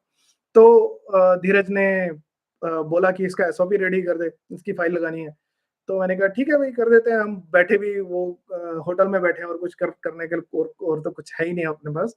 और करण वैसे भी फ्रेंड था, तो he was a common link, तो वो धीरज से ही फाइल कर रहा था। He got admission at Algoma University in project management program. अब आपका समझ आएगा कि अल्गोमा यूनिवर्सिटी कहाँ से पिक्चर में आया। मुझे नहीं पता था कि कौन सा कॉलेज अच्छा है, कौन सी यूनिवर्सिटी अच्छी है, कौन सी कॉलेज, और ये सब चीजें मुझे पता ही नहीं थी। प्रोजेक्ट मैनेजमेंट का पी नहीं पता था मुझे क्या होता है, तो मेरा कुछ लेना देना नहीं था इस फील्ड से, और ना ही इस तरह की स्टडी मैंने कभी सुनी थी। प्रोजेक्ट मैनेजमेंट इंडिया में तो होता ही नहीं है, तो मैंने कभी सुना ही नहीं था। एमबीए सुना था। तो मैंने धीरे से पूछा, इससे अच्छा कोई ऑप्शन नहीं मिला क्या तुझे? मेरे पहले वर्ड्स ये थे। मैं कहा देख ले, कुछ और मिलता है तो। तमन्ना को तब मिल रहा था एमबीए इन यूसीडब्ल्यू, तो मुझे यूसीडब्ल्यू का भी कुछ नहीं पता था। मुझे एमबीए मिल रहा है तो अच्छी बात है। तो उसने कहा कि ऐसे ऐसे 2 दिन में ऑफर लेटर आ गया, ये फटाफट से मेरा ऐसे ऐसे हो गया, यहाँ उनके एजेंट है। तो I found it little bit fishy. मैंने कहा भाई साहब, जितना ज्यादा जो लोग एडवर्टाइज करते हैं ना, प्राइवेट यूनिवर्सिटी जो ऐसी होती है ना, तो ज्यादा एडवर्टाइज करती है। So I said the same thing to her as well कि भाई ये देख के कहीं ऐसा ना हो कि कहीं तेरे साथ कुछ कुछ गलत हो जाए। तो मैंने कुछ ऐसा सुना नहीं था, अल्गोमा भी नहीं सुना था, यूसीडब्ल्यू भी नहीं सुना था, मुझे दोनों के बारे में कुछ नहीं पता था। फाइनली धीरज सेड की ऐसे ऐसे करके है, एंड इसको इसको मतलब करण की फाइल तो बना दे। तो मैंने कहा कुछ और ऑप्शन है तो देख ले भाई, अल्गोमा यूनिवर्सिटी तेरे को, मुझे पता भी नहीं है, मैंने तो ऐसे सुना नहीं था, बट देख ले कि और कोई अच्छा ऑप्शन हो सकता है या नहीं। सिर्फ वर्ड ये थे, पर मुझे पता नहीं कि अच्छे ऑप्शन की डेफिनेशन क्या है, तब भी मुझे ऐसा कुछ पता नहीं था। ही सेड कि यही अच्छा है, एडमिशन भी हो गया है, पब्लिक यूनिवर्सिटी है, ऐसा ऐसा करके धीरज ने मुझे कन्विंस करने की ट्राई की उसके अंदर। मैं क्या ठीक है, हो गया, तो पैसे भी भर दिया, सब कुछ भर दिया, मुझे तो एसओपी बनाना है, let's give a good shot for that. तो जो मैंने अपने एसओपी जैसे बनाया था, उसको मैंने मोल्ड किया। मोल्ड करने के बाद मैंने करण के लिए एसओपी बनाया, लिखा। That was an SOP of 1.5 page, 1.5 page का वो एसओपी था, क्रिस्प था, एंड एवरीथिंग वाज कवर्ड, सब पॉइंट सब कवर्ड थे, बहुत क्रिस्प एसओपी था वो, 1.5 पेज। एंड वो एसओपी लिखा। डॉक्यूमेंट जो थे that was full flash. Document एक ऐसी चीज है जो मैंने अपनी एप्लीकेशन, करण की एप्लीकेशन, तमन्ना की एप्लीकेशन, आज तक जितनी एप्लीकेशन हमने की है, डॉक्यूमेंट का स्टाइल नहीं बदला है। डॉक्यूमेंट जो हमने फॉलो किए पहले एप्लीकेशन से आज तक, एसओपी शायद 100 बार बदला है, मतलब हमेशा उसमें मॉडिफिकेशंस हुई हैं, उसमें अमेंडमेंट्स हुई हैं, उसमें अपडेट्स हुई हैं, लेकिन डॉक्यूमेंटेशन एक ऐसी चीज है जो आज तक नहीं बदली है। वो पहली एप्लीकेशन, मेरी एप्लीकेशन से लेके, करण की एप्लीकेशन से लेके आज तक जितनी एप्लीकेशन हो रही है, वो सेम ही फॉर्मेट यूज होता है। तो वही डॉक्यूमेंट्स हमने यूज किए, और करण को मैंने कहा ये डॉक्यूमेंट भी बनवा ले, ये भी बनवा ले, ये भी बनवा ले, उसने दिए। And that time I used to arrange everything on my own, मतलब I was like alone in visa team, ऐसा करके मैं ही डॉक्यूमेंट अरेंज करता था, मैं ही एसओपी लिखता था, मैं ही उसको फाइनल करता था। फाइनल करने के बाद मैं ही उसको कंप्रेस करना, क्योंकि 4 MB से कम की फाइल होनी चाहिए, मैं ही उसको कंप्रेस करता था, मैं ही उसको धीरज को भेजा। मैं कहा ले भाई, बाकी फॉर्म वॉर्म चेक करा के और सबमिट द फाइल। एक एक फाइल करने में तो एक एक हफ्ता लग जाता था, उससे भी ज्यादा लग जाता था। तमन्ना के डॉक्यूमेंट बनने में और भी ज्यादा टाइम लग गया। तमन्ना ने भी वहीं एडमिशन लिया था और तमन्ना की फाइल उस टाइम पे आई नहीं थी। तमन्ना की एप्लीकेशन जून जुलाई में लगी थी, नेक्स्ट मंथ लगी थी, तो तमन्ना की एप्लीकेशन डिले हो गई। उस टाइम पे सिस्टम आया एआईपी का, तो हमने कहा सब एवरीवन वाज, किसी को एआईपी की हवा नहीं थी। एआईपी आया and everyone was like eligibility clear हो गई है, आप पढ़ सकते हो, ऑनलाइन स्टडी करना स्टार्ट करो। कनाडा की ट्रिक थी। तो एआईपी आ गया तो मतलब 80% visa, and we were like okay great, 80% visa है। हमने करण के साथ वीडियो बनाई, करण का एआईपी आ गया। करण का एआईपी आने के बाद और एवरीथिंग इज रियली गुड, सब कुछ मस्त जॉली गुड। करण के साथ वीडियोस भी बनाई हमने, करण के साथ काफी वीडियोस, शुरू की वीडियोस देखोगे तो करण के साथ ही हैं सारी, और करण बी हैप्पी। उसके बाद क्या हुआ, तमन्ना ने भी क्लासेस लगानी स्टार्ट कर दी। एआईपी आया नहीं था तब भी क्लासेस लगानी स्टार्ट कर दी, एंड 1 मंथ की क्लास लगाने के बाद तमन्ना का भी एआईपी आ गया। तमन्ना भी खुश, सब खुश, everything is jolly good, everyone is happy. तो देन धीरज टोल्ड मी कि भाई तू ना इमिग्रेशन के काम में है और तू कर भी रहा है, तू ना केसेस ले आ और वी we will 50-50 of the entire profit. मैं कहा ठीक है भाई, काम भी ठीक है, इनका तो वीजा भी आ गया। We were considering that visa, कि वीजा आ गया। अब I was discussing with Atul, मैंने अतुल को बोला, मैं कहा यार तेरे पास इतने स्टूडेंट हैं, कहीं सेशन कुछ करा दे, तो अगर कुछ होगा तो वहां से बच्चे आ जाएंगे। हमने डिस्कस किया। अरविंद एक और फ्रेंड बन गया था, उसका इमिग्रेशन का प्रोसेस चल रहा था, तो अरविंद के साथ, अरविंद अभी भी connection, he is in connection with me, अभी भी हम बात करते हैं रूटीन में। तो अरविंद से बात होनी स्टार्ट की, तो अरविंद कहता है मैं कोई रेफरेंस दे देता हूँ तेरे को, तू वहां जाके स्कूल में जाके कोई वेबिनार करके उसके साथ कॉन्टेक्ट कर लिया। ऐसे ऐसे करके I started looking for some options कि हमें केसेस कहाँ से मिलेंगे। तो उसके बाद फाइनली बात दिमाग में आई कि लेट्स मेक वीडियोस, तो वहां से यूट्यूब की जर्नी स्टार्ट हुई। 8th of August I decided कि मैं वीडियो पोस्ट करूंगा। अब कुछ नहीं पता है, वीडियो बनाने के बारे में नहीं पता, बोलने के बारे में नहीं पता। इंग्लिश बोलनी आती है, लेकिन इंग्लिश बोलने उस लेवल की या एक परफेक्शन के साथ बोलनी, अच्छे से बोलनी, जो लोग सुन लें, सुनते रहें, पूरी वीडियो देख लें, तो ऐसी इंग्लिश भी नहीं थी। और कैमरे में कभी कुछ बोला नहीं था। मैं तो कुछ सेल्फी वगैरह भी वो अंजलि लेती है, वो मेरा काम भी नहीं था। मैंने ऐसे करके भी कोई वीडियो नहीं बनाई थी, हाँ कोई 10 सेकंड की वीडियो बनाई हो, वो भी नहीं। So I didn't have any experience of all those things. इन सब चीजों का कोई एक्सपीरियंस नहीं था, कैमरे का कोई एक्सपीरियंस नहीं था, एडिटिंग का कोई एक्सपीरियंस नहीं था। तो एडिटिंग के लिए जो सबसे पहली इन्वेस्टमेंट मैंने की थी, तो पहली वीडियोस देखोगे उसमें लाइट बहुत कम है, तो सबसे पहली इन्वेस्टमेंट जो मैंने की थी वो की थी एडिटिंग सॉफ्टवेयर, मोवावी मैंने परचेज किया था। So from there I started journey. 2-3 हजार रुपए मैंने खर्च किए और बहुत मिनिमम सेटअप के साथ मैंने स्टार्ट किया। So this is one thing for you कि you can start your journey with for anything from small and with minimum resources। जरूरी नहीं है कि जब लाखों रुपए लगेंगे तभी कुछ अच्छा होगा। जरूरी नहीं है कि जब सब परफेक्ट होगा तभी काम करना स्टार्ट करेंगे। जब हमारे पास रिंग लाइट आ जाएगी तभी वीडियो बनाना स्टार्ट करेंगे। मेरी आज तक भी सारी वीडियोस जो बनती है वो लैपटॉप से ही बनती है। आज भी ये लाइव भी लैपटॉप से ही चल रहा है। जितनी वीडियोस बनती है सब वीडियोस लैपटॉप में ही बनी हुई है। शायद कोई एक आधी वीडियो होगी जो मैंने मोबाइल से बनाई होगी, अपार्ट या किसी कैमरा में बनाई होगी। मेरे लिए सबसे कंफर्टेबल चीज यही है कि कंटेंट है, कंटेंट पहुंचना चाहिए। That is more important. मेरी शक्ल इंपॉर्टेंट नहीं है, मेरा बैकग्राउंड इंपॉर्टेंट नहीं है। आज तक मैंने ग्रीन स्क्रीन नहीं लिया, मेरी बैकग्राउंड ऐसी ही रहती है। So don't be in A position कि जब तक सब चीजें परफेक्ट नहीं होगी तब तक आप कुछ काम नहीं करोगे। So I started with really small and consistency is one thing. मैंने उस मंथ के अंदर मैंने डिसाइड किया था कि हर रोज एक वीडियो डालूंगा। एडिटिंग नहीं आती थी तो पहले जितनी एडिटिंग हो सकी मैंने की। बोलना नहीं आता था तो पहली वीडियो के अंदर ऐसा बहुत सारा है, तो वो एक फ्लो नहीं था, तो वो बहुत बहुत प्रॉब्लम थी। लोगों ने कमेंट भी किया उसके अंदर। एवरीथिंग इज फाइन, कोई कोई प्रॉब्लम नहीं है। सूनर और later you are going to learn and improve as well. तो वहीं से ही जर्नी स्टार्ट हुई। पीएचडी का काम मैं पैरेलली करता रहा। फिर पीएचडी का काम, क्योंकि हर फ्राइडे को पीएचडी की मीटिंग होती थी फ्राइडे को, तो फ्राइडे को अंजलि मेरा फोन वोन सब बंद कर देती थी कि अब आज किसी से बात नहीं करोगे, पीएचडी का काम करो। वो छोड़ नहीं सकते जब तक हम पहुंचते नहीं, क्योंकि उसको ज्यादा था कि कनाडा जाना है। कनाडा जाने के लिए सबसे इंपॉर्टेंट पार्ट है कि मेरी पीएचडी चलती रहनी चाहिए। तो पीएचडी मैंने तब तक मुझे चलाना मजबूरी था। उसके बाद मैंने रिसर्च का कुछ काम किया, तो लेवल्स हैं, तो मैंने अगस्त में एक लेवल क्लियर कर लिया। जैसे ही मैं वो लेवल क्लियर करके फ्री हुआ तो मैंने अपना 1 मंथ का ब्रेक था, उस 1 मंथ के अंदर मैंने शायद 30 वीडियोस, हर रोज की एक वीडियो मैंने पोस्ट की। तो I was making videos, posting. तो हर रोज सुबह 6-7 बजे मैं वीडियो पोस्ट करके रात को शूट करता था, एडिट करता था और उसके बाद पोस्ट करता था, कोई मुझे कॉल करता था तो मैं सारा दिन कन्वर्सेशंस में रहता था, तब कोई क्लाइंट नहीं था। तो उस टाइम की जर्नी और इस टाइम की जर्नी के अंदर डिफरेंस ये है कि तब मैं 1000 लोगों से बात करता था तो 10 लीड बनती थी। आज मैं 1000 लोगों से बात करता हूँ तो शायद 500 लीड बन जाती है। तो दैट्स द डिफरेंस। और शायद आगे ऐसा हो कि मैं 1000 लोगों से बात करूँ तो 5000 लीड्स बन जाए।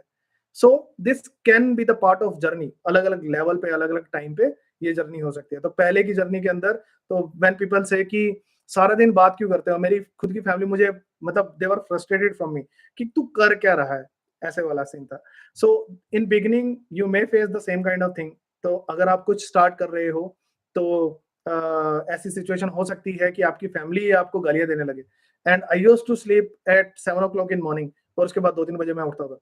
और कभी-कभी तो वीडियो पोस्ट करने में ज़्यादा टाइम लग जाता था, एडिटिंग होने में ज़्यादा टाइम लग जाता था। मेरा लैपटॉप बहुत स्लो था, तो उससे वो एक्सपोर्ट होने में ही बहुत ज़्यादा देर लग जाती है, 1-1 घंटा एक्सपोर्ट में। मैं ऐसे झपकियाँ लेता रहता था, फिर उठ के देखता था, ओह! अभी एक्सपोर्ट पूरा नहीं हुआ। सो ऐसी-ऐसी सिचुएशन होती थी, बट 30 दिन if you see the initial videos, शायद मैंने 23, 24, 25 वीडियोज़ लगातार हर रोज़ एक-एक वीडियो डाली। एंड बहुत स्लो था उस टाइम पे प्रोग्रेस। 500 सब्सक्राइबर करने में मेरे धुएँ निकल गए थे और 500 से 1000 होने में शायद एक दिन एक वीडियो वायरल हुई थी, वायरल भी नहीं कहूँगा, मतलब मेरे नीश स्पेस में वो काफ़ी ज़्यादा था मेरे हिसाब से, काफ़ी ज़्यादा व्यूअरशिप हो गई थी उसके ऊपर। तो इतने सारे उसमें, उसके बाद वो 1500 होने में शायद 1 महीना लगा था, लेकिन तब तक बहुत महीने लग गए थे। बहुत मतलब 6-7 महीने लग गए थे टोटल। 6-7 महीने में सिर्फ 500 सब्सक्राइबर थे मेरे टोटल। So that was kind of 500 subscriber होने के बाद भी I used to make videos. मुझे सब्सक्राइबर्स का कोई लालच नहीं था, तब भी नहीं था, अब भी नहीं है। And the reason is subscribers count होने से मुझे यूट्यूब से पैसे नहीं कमाने हैं। मेरा मॉडल अलग था यूट्यूब का, मुझे वहाँ से क्लाइंट मिल रहे थे। तो मुझे कोई प्रॉब्लम ही नहीं थी कि सब्सक्राइबर नहीं है तो कोई फ़र्क नहीं पड़ता मुझे। क्योंकि जितना मैं मैनेज कर पा रहा था उतने क्लाइंट मुझे मिल रहे थे। And I was getting clients. शुरू में बहुत नुकसान भी किया, सब कुछ किया, क्लाइंट खराब भी किए। एंड शुरू में हमारे एडवांस चार्जेस भी होते थे। तो धीरज मुझे मुझे बताया था, मुझे इंडस्ट्री का नहीं पता था। And this is one more lesson, इस पे मैं एक पूरी वीडियो बनाऊंगा। Knowing less is better, knowing less about the industry और the competition sometimes it is better. अगर मुझे पता होता कि कुरुक्षेत्र के अंदर 100 शॉप्स हैं इमिग्रेशन की और हरियाणा में शायद 10,000 होंगी और पूरे इंडिया के अंदर पता नहीं कितने कितने नंबर है इमिग्रेशन के और इतने सारे लोग ये काम कर रहे हैं, तो शायद अगर मुझे पता होता तो मैं कभी इस इंडस्ट्री के अंदर एंटर नहीं करता, मैं शुरू में डर जाता। तो sometimes knowing less is better, मुझे ये लगता है, मेरी पर्सनल सोच है। क्योंकि अगर मुझे पर्सनली खुद के लिए पता होता कि इतना कंपटीशन है या मैं ऐसे इंडस्ट्री में एंटर कर रहा हूँ जो इतनी बदनाम है, इतनी एग्जॉस्टेड है, इतने ज्यादा इसके अंदर लोग बैठे हैं और बड़े छोटे हर तरह के प्लेयर बैठे हैं, अगर मैं इस इंडस्ट्री के अंदर ये सोच के एंटर करता तो शायद मैं कभी एंटर ही नहीं कर पाता। So sometimes knowing less is better, but I knew the stuff. मुझे ये पता था कि मुझे कोई हेल्प करने वाला नहीं था, मेरे मुझे हेल्प करने वाला था क्यों नहीं, मुझे समझ ही नहीं आया। मेरा खुद का फ्रेंड इमिग्रेशन में है, तो तब भी मेरे पास वैसा सपोर्ट सिस्टम क्यों नहीं बन पाया कि मैं या उसके सिस्टम से क्यों नहीं बन पाया कि मैं मुझे बहुत जबरदस्त सपोर्ट मिले मेरे सारे प्रोसेस के अंदर। तो इतनी चीज मुझे समझ आई क्योंकि he was working in Punjab, और जो आप दूसरों से लेते हो आप उसी को कैरी करते हो। एक बंदर वाली स्टोरी है, मैंने पहले भी एक बार कहीं सुनाई थी कि इट इज लाइक कि वो बंदरों के ऊपर पानी गिरते हैं, पता नहीं आप लोगों ने सुनी होगी कि नहीं। तो एक एक उसमें बंदरों को डाल देते हैं, ऊपर केले टांग देते हैं, बंदर केले लेने के लिए जाते हैं, उन्होंने ठंडा पानी डालते हैं। तो धीरे धीरे करके वो एक एक बंदर को निकालते जाते हैं, पुराने वाले को नए वाले को डाल देते हैं। और अब कोई बंदर ऊपर चढ़ने की ट्राई भी करता है ना, बाकी बंदर मारते रहते हैं उसको, उनको पता भी नहीं है क्यों मार रहे हैं, और पानी डालना भी बंद कर दिया है, लेकिन अब कोई सिटी पे चढ़ने नहीं दे रहा। And this is the story of immigration कि सबको यही लगता है भाई साहब, इतने सारे मिथ जो हमने ब्रेक कर दिए, इतने सारे ही ब्रेक कर दिए कि स्टडी वीजा के साथ स्पाउस नहीं लगा सकते, हमने लिए बहुत सारे। कनाडा में एंटर होने से पहले अब भी पंजाब में लोग यही बोलते हैं कि जब तक 6 महीने की स्टडी नहीं हो जाती तब तक आप वीजा नहीं लगा सकते। मैं कहा छोड़ो यार, मेरे तो सारे स्टूडेंट, जितने स्टूडेंट हैं, मैं किसी को ना नहीं करता कि आप ट्रेवल करने के बाद आपके स्पाउस का वीजा लगाएंगे, हम पहले ही वीजा लगाते हैं। आई नेवर से नो कि, और लोगों को मिले भी हैं। और रिफ्यूजल की बात है तो these are 50-50 refusals.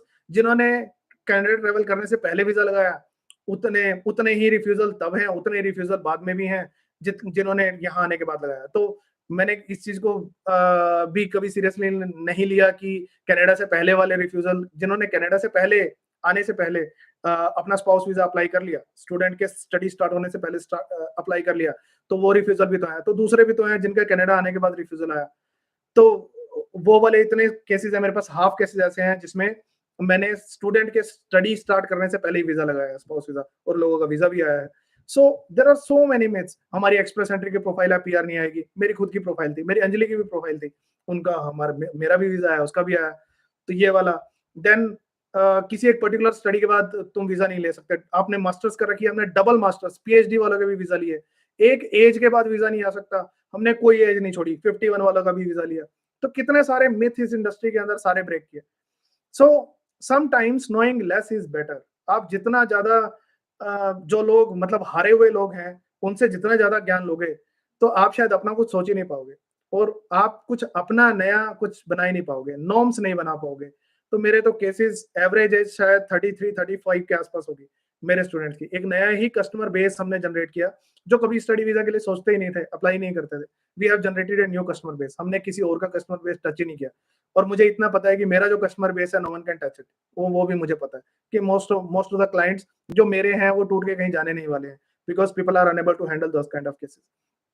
So the concept here is whenever you are doing something, whenever you are running something, तो इस जर्नी में you can think about something. अगर आप किसी चीज के बारे में आपको सब कुछ पता है और अच्छे से पता है, तो कंपटीशन के बारे में नहीं पता होना ही अच्छा है।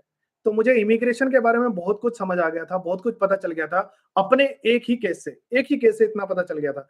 और दूसरों के लिए जो कुछ समझा, करण और तमन्ना के लिए जो किया, जो उनके लिए समझा, उनमें ही इतना कुछ समझ आ गया था कि बाकी किसी से सुनने समझने की जरूरत ही नहीं रही थी।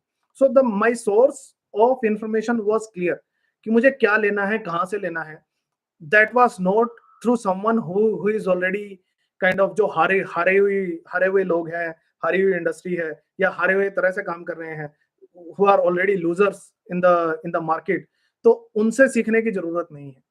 तो अगर 100 लोग भी बोल रहे हैं, और ये आज भी होता है मेरे साथ, लोग बोलते हैं यार मैंने 10 लोगों से बात की, 10 लोग बोल रहे हैं कि ये प्रोग्राम आपके लिए सही नहीं है, एंड आई से कि इसी से वीजा लेके आएंगे, अरे इसी से वीजा आएगा। मैं कहा जिसको समझ नहीं आता मुझे उससे कुछ लेना देना नहीं है। अगर 10 लोग भी अगर आपके अगेंस्ट कुछ बोल रहे हैं, डजंट मैटर, हो सकता है कि 10 के 10 गलत हो, बहुत बड़ी पॉसिबिलिटी है। So whenever you are doing something, you are starting something and you know the stuff, आपकी इंफॉर्मेशन, आपकी नॉलेज, वो जो कोर है दैट इज कंप्लीट, वो पूरा है और वो सही है, आपको पता है कि आपके पास नॉलेज है, then in that case you will automatically start getting confidence to stand against anyone जो आपके आपके आपके टोन में नहीं बोल रहा है, आपसे अलग कुछ बोल रहा है। तो पंजाब हरियाणा का तो सिस्टम ही ऐसा, हरियाणा में तो कनाडा का क्रेज अभी बढ़ा है, हरियाणा में कनाडा के लिए अभी क्रेज बढ़ा है, पंजाब में तो शुरू से ही बहुत ज्यादा था। लेकिन पंजाब में स्टूडेंट्स को अपॉर्चुनिटी या सिस्टम ही नहीं समझ आते थे कि जाए तो जाए कैसे। 30 की एज खत्म होते ही किसी की ऐसे, उनको तो ऐसे बोल देते थे कि डोंकी लग के जाओगे तो जाओगे, अदरवाइज पहुंच नहीं सकते तुम यूएसए और Canada. That was the system. मतलब ये मुझे बहुत लोगों ने बोला, 30 की एज होते ही मना कर देते थे। और मेरे पास अगर 30 की एज के नीचे का कोई केस आ जाता है तो मैं समझता हूँ कि यार ये तो बहुत सुप्रीम केस आ गया मेरे पास, ये तो क्रीम केस है, उसको क्रीम केस बोलता हूँ। And in Punjab cream cases जो रिसेंट पास आउट है, अभी पिछले साल ही पास आउट हुआ है, बस वही क्रीम केस है, उसके अलावा कोई क्रीम केस नहीं है उनके लिए। बाकी केसेस को हैंडल करने के लिए इधर उधर आंखें देखने लगते हैं, कंसल्टेंट की ये हालत है। So that should not be the scenario. तो we have changed everything in the industry, और अलग मार्केट बेस क्रिएट किया। It may not be the end of story, हम आगे कुछ और करें, क्या करेंगे, that can become a different thing for us in future. लेकिन आज की डेट में जहां स्टैंड करते हैं, 2 साल में जो बिल्ड किया है, पहले मैंने बताया कि 1000 कॉल्स होते थे तो 1000 में से शायद 10 केसेस बनते थे, शुरू में ऐसा होता था। एंड आज की डेट में in a month we are creating 600 approximately 600 leads। ये leads generate कर रहे हैं, बातें नहीं, leads generate कर रहे हैं। जो leads generate कर रहे हैं उसके अंदर से we are converting almost 125-150, इसकी इसी रेंज में we are generating these many admissions।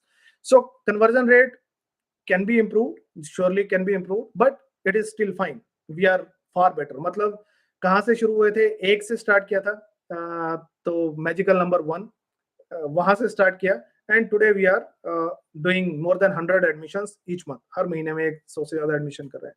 So we have reached to this position जहां पुराने कंसल्टेंट 30 40 साल वाले कंसल्टेंट बैठे हैं। पीपल आस्क मी कि आपकी कंसल्टेंसी कितनी पुरानी है? भाई 2 साल पुरानी है बस, 2.5 ईयर, 30 मंथ्स, 30 महीने हुए हैं टोटल मुझे काम करते हुए इस इंडस्ट्री में, तो 30 महीने ही पुरानी है। लेकिन वी हैव डन समथिंग कि 51 एज वाले का 3 रिविजन के बाद वीजा लाए हैं। अब जिसकी 50 साल पुरानी कंसल्टेंसी है, मुझे जानना है कि भाई साहब कुछ ऐसा किया है क्या? तो अगर कोई डिफाइन करना चाहता है किसी के एक्सपीरियंस को नंबर ऑफ ईयर से, तो उससे ज्यादा शिटी चीज कुछ नहीं हो सकती। और मैं ये अपने एम्प्लॉयज को भी बोलता हूँ, अपने स्टाफ को भी बोलता हूँ, अपनी टीम को भी बोलता हूँ कि कभी भी एक्सपीरियंस कभी भी एज से, एक्सपीरियंस कभी भी नंबर ऑफ ईयर से एक्सप्लेन नहीं कर सकते। There are so many people who are far brighter, far ahead. 10 minute अभी आ रहा हूं। There are so many people who are far ahead of you, maybe from me, who are younger than me, जिन्होंने कम time में ज्यादा चीजें सीख ली हैं। तो कभी भी कोई कहता है कि कितने साल का एक्सपीरियंस है, तो उस पर्सन को आंसर देना भी मेरे हिसाब से जरूरी नहीं है। और मैंने कभी अपनी टीम को, हमारी टीम में भी मतलब अगर किसी की सैलरी बढ़ानी है, किसी को इंसेंटिव देने हैं, कुछ भी देना है, दैट इज नॉट डिफाइंड कि इतने साल काम कर लिया, अच्छा इतने साल से मेरे साथ हो, you are so special, no. And this is my learning और this I apply as well. Simple है कि आपको इंपॉर्टेंस लर्निंग की देनी है, आपको इंपॉर्टेंस आज बंदा क्या जानता है, क्या करता है, इस चीज को देनी है, ना कि कितने साल से आपके साथ है। If you have someone who is there with you for 10 years, आज तक आपकी कोई हेल्प नहीं की है, क्या यूज है? आप उसको दोस्त कहो तो कहो, कह तो सकते हो, कोई दिक्कत नहीं है, बट एक्चुअली वो फ्रेंड है क्या? Same for employees. आपके पास 10 साल से कोई बंदा काम कर रहा है, आज भी गलतियां किए जा रहा है, आज भी उसको बेसिक चीजें नहीं पता है, what's the use of that employ? तो उसको सैलरी देना जस्ट बिकॉज वो 10 साल से आपके साथ है, वो स्पेशल नहीं हो जाता। तो मेरे लिए वो कुछ स्पेशल नहीं है। In journey there are so many things जो अलग हैं।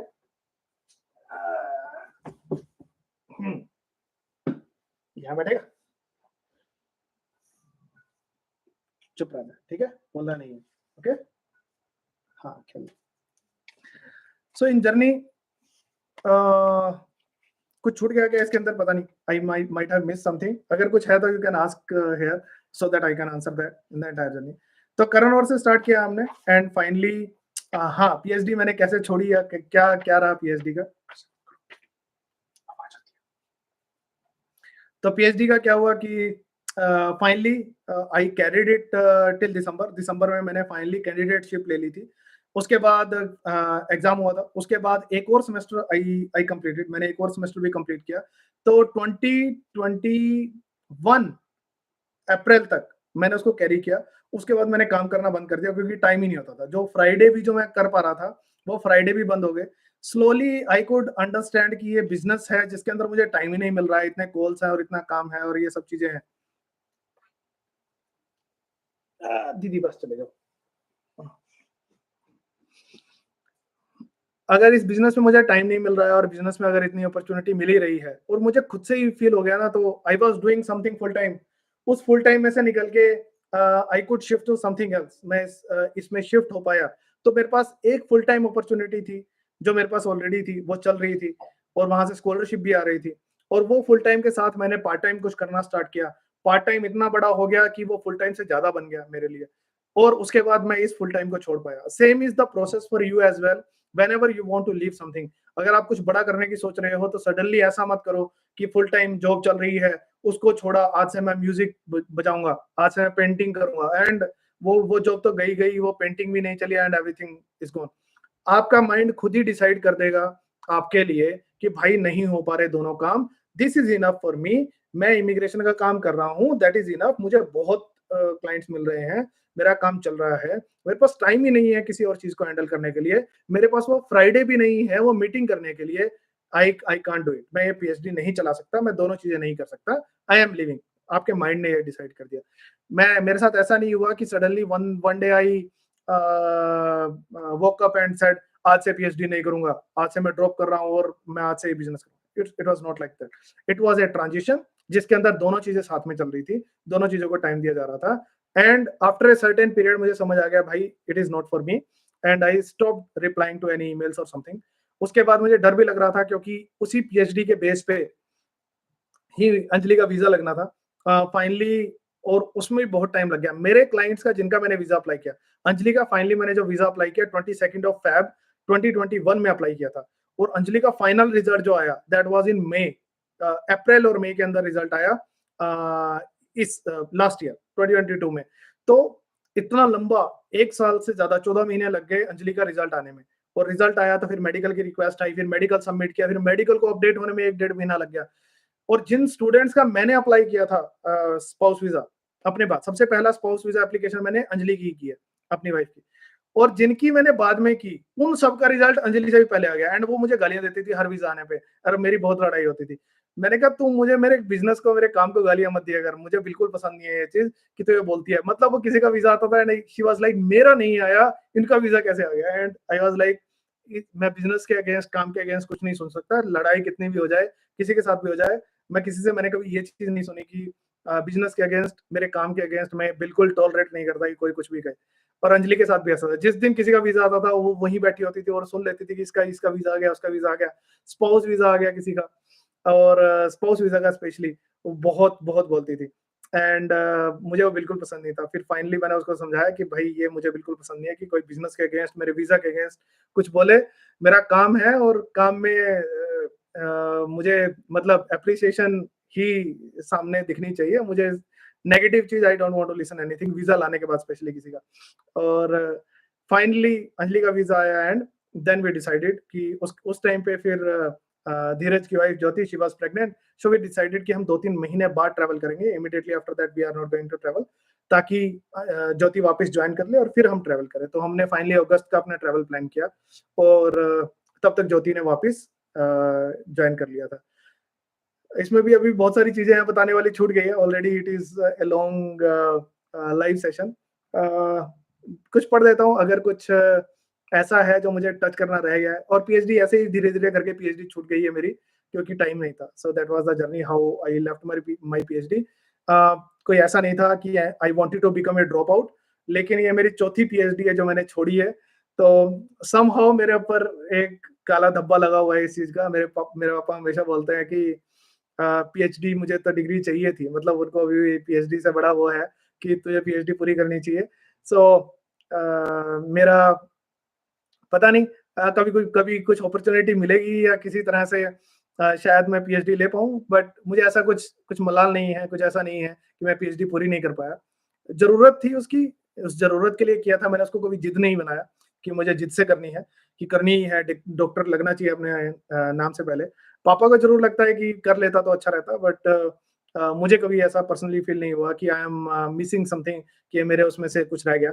और धीरे-धीरे जितनी मैच्योरिटी आती है या मुझे जितनी मैच्योरिटी मेरे अंदर आ रही है, तो जितनी चीज़ें हैं वो उसमें इंटरेस्ट खत्म होता जाता है। इंटरेस्ट मतलब कि जो ऐसा लगता है कि दीज़ आर बोगस थिंग्स, इन सब चीज़ों की कोई वैल्यू नहीं है। तो वो सारी चीज़ें धीरे-धीरे छूटती जाती हैं या छूट जाती हैं ऑटोमैटिकली, ऐसा होता है मैच्योरिटी के साथ। आई डोंट नो ऐसा क्यों है, बट ऐसा लगने लगता है कि दीज़ आर स्मॉल टॉयज़ और इनके होने या ना होने से कोई ख़ास फ़र्क नहीं पड़ता है। तो जैसे बचपन में छोटी-छोटी चीज़ों के लिए हम भागते रहते थे, बचपन में वो छोटी चीज़ें थोड़ी-सी बड़ी हो जाती हैं, वैसे ही होता है। लेकिन वो होता तो वही है, माइंडसेट वही होता है टॉयज़ वाला, टॉयज़ बदल जाते हैं। तो मेरे लिए it's it's kind of A toy only, कि ऐसा नहीं है कि मुझे करना ही है, जिद है, नीचे लेट के रोना है इसके लिए कि क्यों छूट गई या ऐसा कुछ है। तो ये 4th टाइम छूटी है, लेकिन मुझे ऐसा कुछ वो नहीं है माइंड के अंदर कि पीएचडी छूट गई है तो यार ये कर लेता है। अभी भी मुझे लोग बोलते हैं कि पीएचडी पूरी कर ले, कितनी रह गई है? काफ़ी रह गई है और रिसर्च मैंने कुछ की नहीं है, बहुत टाइम हो गया है और अब दिल भी नहीं करता है, अब दिमाग काम भी नहीं करता है ये सब करने के लिए। I am so involved in this business. ये बिज़नेस चलेगा, नहीं चलेगा, कितना चलेगा मुझे नहीं पता है, लेकिन नेक्स्ट भी जो होगा वो बिज़नेस ही होगा। और उससे नेक्स्ट भी होगा जो वो भी बिज़नेस ही होगा। तो मुझे वो आदत भी नहीं रही है, बहुत मुश्किल से आई केम बैक टू बिज़नेस। और मैं अपनी जर्नी जब अपनी पुरानी बचपन और सारा कुछ शेयर करूँगा तो मैं बताऊँगा। I am actually a drop out of 12th as well. After 12th as well, मैंने 12th के बाद भी स्टडी छोड़ दी थी। I came to my family business, मैंने फैमिली बिज़नेस जॉइन कर लिया था और फिर कुछ लॉसेस हुए, then I came back to study again. तो पढ़ना कभी मेरा मोटिव था ही नहीं। समहाउ मेरी जर्नी ऐसे लिखी हुई थी कि मैं दोबारा स्टडी में जाऊँगा, एमटेक करूँगा। कहाँ मैं ड्रॉप आउट था। 12th के बाद मैंने स्टडी छोड़ दी थी, 1 साल मैंने कोई स्टडी नहीं की, मैं बिज़नेस में ही था। बिज़नेस में बहुत बड़े लॉसेस होने के बाद मेरे पापा ने कहा नहीं बेटा तू पढ़ ले, ये सही नहीं है, ये सही लाइन नहीं है और इसमें कोई सिक्योरिटी नहीं, तू पढ़ ले। तो उसके बाद फिर मैंने जब स्टार्ट की नई जर्नी तो फिर एमटेक पे जाके रुकी, एमटेक के बाद पीएचडी पे जाके रुकी। तो I M now PhD drop out. तो दोबारा से बिजनेस में वापस आया हूँ और वही बिजनेस माइंडसेट है जो मेरा 12th खत्म करने के बाद जो था, तब भी मैं बिजनेसमैन था, आज भी बिजनेसमैन हूँ। तो मैं खुद को तब देखता हूँ, वो 12th के बाद जो बच्चा था, जो जिसने 12th के बाद ड्रॉप आउट कर दिया था बिजनेस के लिए। तो किसी डर से पापा ने दोबारा से स्टडी स्टार्ट करा दी और फिर I I landed up here in this situation. तो शायद ये जर्नी मैंने करनी थी, तो शायद इसलिए ये सब कुछ हुआ। लेकिन दोबारा से अब वापस I am not going to jobs and all, कुछ भी सिचुएशन हो, कैसा भी हो, I will stay in business, इसमें या किसी और में मुझे नहीं पता कि, but that is going to be my my future as well. मैं बिजनेस में ही रहूंगा, दिमाग भी उसी में ही लगता है, उसी में ही चलता है, उसमें अच्छा चलता है। और I am one of the persons, मतलब वैसा हूँ, शायद काफी लोग आप में से रिलेट कर पाए कि आप जो करते हो वो अच्छा करते हो। एंड हमारे हमारे जैसे झंड लोग कोई नहीं होते हैं जो जो करते हैं अच्छा करते हैं। तो मुझे, मैंने ऐसे एबी डिविलियर्स के बारे में पढ़ा था। वो भाई साहब पढ़ने में भी नंबर 1 था। वो आगे क्रिकेट में भी नंबर 1 था। वो शायद फुटबॉल में भी नंबर 1 था। पता नहीं ऐसा-ऐसा कुछ था उसका, कुछ जर्नी थी। तो there are people who are not good in anything, एक ही चीज़ में अच्छे हैं, उनके लिए बड़ी क्लैरिटी रहती है भाई उनको करना क्या है। उनको बहुत-बहुत क्लैरिटी रहती है। मेरे जैसे लोगों के साथ जिनको ऑलराउंडर बुलाया जाता है ना, उनके जैसी झंड ज़िंदगी किसी की नहीं होती है। और ऑलराउंडर होना सबसे बुरी चीज़ इसलिए है कि आपको क्लैरिटी नहीं रहती। मैं नहीं चाहता कि मेरे बच्चे पढ़ें। मैं इसलिए नहीं चाहता कि उनको क्लैरिटी रहे। द्रविड़ या सचिन की एक कुछ वो है कि जिस दिन उन्होंने मैथ की कुछ क्लास वगैरह अटेंड की और समझ लिया साला ये तो अपने बस का नहीं है, अगले दिन उन्होंने प्रैक्टिस डबल कर दी। शायद ये द्रविड़ द्रविड़ के लिए था या तेंदुलकर के लिए था, किसी के लिए था। नाम मुझे याद नहीं रहता है, चीज़ें याद, बस बातें याद रहती हैं। सो सेम थिंग, उनको पता था साला यही करना है, इसके अलावा कुछ है नहीं। इसके अलावा कोई अपने पास ऑप्शन ही नहीं है, ऑप्शन था ही नहीं। So all the other options were burned, एक ही ऑप्शन है बस। ठीक है? तो अगर किसी किसी if people are not good in anything, एक ही चीज में अच्छे हैं, तो उनको पता है कि उनको यही करना है। तो इसलिए बच्चे नहीं पढ़े वही अच्छा है। जो वो चीज में अच्छे हैं बस उसी में बचते हैं, वो उसी को आगे बढ़ा लेते हैं। जब आप सब चीजों में अच्छे हो, मैं भाई साहब बिजनेस कर रहा था तो बिजनेस में अच्छा था, वो भी दिल से किया। स्टडी करने गए तो स्टडी में भी अच्छे रैंक्स पे थे, वो भी अच्छे से कर लिया। उसके बाद जॉब में आए तो जॉब में ही अच्छा कर लिया, तो उसमें भी अच्छे थे हम, उसमें भी डायरेक्टर के साथ काम करते थे, वीसी के साथ काम करते थे, तो उसमें भी अच्छे हो गए। तो जहाँ जा रहे हैं वो अच्छा कर रहे हैं, समझ ही नहीं आ रहा कि ज़िंदगी में करना क्या है। जो करते हैं वो अच्छा कर लेते हैं। एक्चुअली कहाँ रास्ता बनना है वो पता नहीं है। So it is the worst situation when you are good in many things because you can't focus on one thing. तो इसलिए बेटर यही है कि एक चीज़ पे फोकस करके जिसमें सबसे अच्छा हो उसको चूज़ कर लो, अदरवाइज़ चूज़ करना बड़ा डिफिकल्ट हो जाएगा। सो फाइनली समहाउ मैं दोबारा से बिज़नेस में आ गया और आ गया तो I am going to run it जब तक होगा, और कुछ अपॉर्चुनिटी मिलेगी तो I am going to grab it. लेकिन अब इससे बाहर नहीं जाना चाहता। बहुत मुश्किल से वापस आया हूँ बिज़नेस में और 15-17 साल लग गए इस प्रोसेस को दोबारा बिज़नेस में आने में। 2000 कब की बात होगी? 2003 से 4 तक मैं फ्री था। तो 2003-4 के अंदर, 3 में मेरी 12th हुई थी। 2004 में मेरी 12th हुई थी। 2004 से 5 तक 1 साल मैं तब बिज़नेस में था, पूरा फुल फ्लेज। और अब दोबारा 17 साल लग गए उस बात को, 18 साल लग गए दोबारा बिज़नेस में आने के लिए। तो इट्स बेटर कि इतना जल्दी आपको क्लैरिटी मिल जाए, अपॉर्च्युनिटी मिल जाए और उसी एक लाइन पे चल पड़ो। It's better in that sense and that's how we are going. बहुत सारी चीजें मिस हो गई हैं बट लाइव बहुत सारे करने हैं, तो कहीं ना कहीं तो सब चीजें कवर हो ही जाएंगी। कुछ क्वेश्चंस हैं, व्हाट इज एआईपी? एआईपी पहले वीजा के जैसा होता था, approval in principle, I guess that was the full form. It came in COVID time, वो 2020 कहा 2020 के अंदर एआईपी स्टार्ट हुआ था।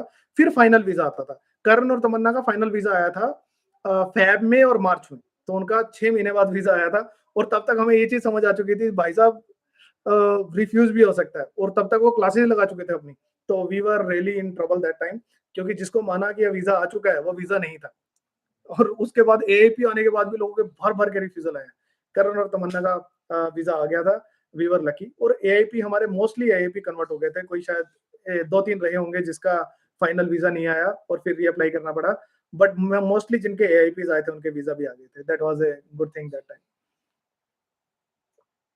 पीएचडी किसमें अप्लाई किया था? पीएचडी मेरा था वायरलेस नेटवर्क्स में, ब्रॉडफील्ड वायरलेस नेटवर्क्स थी, मोबाइल टैक्टिकल व्हीकल्स की, एरोप्लेन्स हैं या फिर आपके नेवी शिप्स हैं, तो उनका पूरा फ्लीट है साथ में, वो आपस में कम्युनिकेशन करेगा, कैसे करेगा।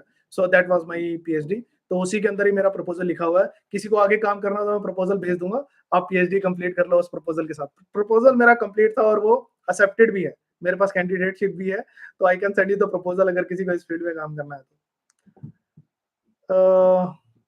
अटलांटिक इमिग्रेशन यार, ये सब वहां पे पूछो प्लीज, दूसरे चैनल पे। यहाँ पे बिजनेस की बात करते हैं, बस थोड़ा सा जर्नी की बात करते हैं, personal professional. Can you leave study in Canada even your study? मैंने तो छोड़ दिया और मैं अब पीआर के लिए ट्राई कर रहा हूँ अंजलि के बेस पे। तो अंजलि ही पीआर दिलवाएगी, मैं पीआर नहीं दिलवा सकता, ना ही अपना वीजा एक्सटेंड कर सकता हूँ, that is not possible. What is the status? मैं अभी भी स्टडी वीजा पे हूँ अगस्त तक, और अंजलि वर्क परमिट पे है अगस्त तक, तो अभी तक तो मेरा स्टेटस यही है। रिसेशन सिनेरियो अभी तक मुझे कुछ नहीं पता बाहर। मैं शायद कल बाहर निकला था 15 दिन के बाद, तो मुझे नहीं पता बाहर क्या चल रहा है। मैं बस यही हूँ, मेरी यही दुनिया है, ये लैपटॉप है, ये टेबल है, लैपटॉप है, बच्चे हैं। अंजलि बाहर जाती है, शायद उसको ज्यादा पता हो कनाडा के बारे में मुझसे ज्यादा। I am let me sit, थक गया मैं भी।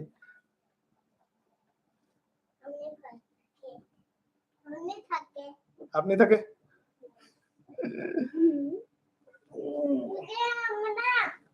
बहुत देर खेले नहीं, अगर बहुत देर खेलते तो थक जाते। टीवी देख रहे थे ना आप लोग, इसलिए। ओके। रिसेशन सिनेरियो मुझे नहीं पता what is happening in Canada. मुझे जो इन्फॉर्मेशन मिलती है, या तो अरविंद मुझे फोन करके बता देता है कि ऐसा ऐसा चल रहा है। अरविंद के पास जॉब ठीक है, मुझे उसमें कुछ दिख नहीं रहा। इधर ही में be really good in things, और he is actually really good in things. तो शायद ये भी हो सकता है कि उसके पास मल्टीपल जॉब्स हैं। खेलो थोड़ी देर, दो बस 5 मिनट, उसके बाद करते हैं। उसके पास मल्टीपल जॉब्स हैं, वाइफ के पास भी जॉब है, तो उसके मुझे लगता है कि मुझे अभी तक ऐसा लगा नहीं है कि जॉब नहीं मिल रही है, ऐसा कुछ बड़ी प्रॉब्लम है। बाकी मैं ज़्यादा बाहर जाता नहीं हूँ, या आई डोंट टॉक पीपल है। मैंने बताया कि मैं कल लोगों को देख के थोड़ा सा मुझे लग रहा था, मैं यार 15 दिन के बाद I went out of home. सारा दिन मेरा ऐसे ही बीत जाता है। नहीं बेटा, 10 minute. Lots of layoffs going on, what situation in Canada? मुझे कुछ अभी तक ऐसा लग नहीं रहा है। आई डोंट नो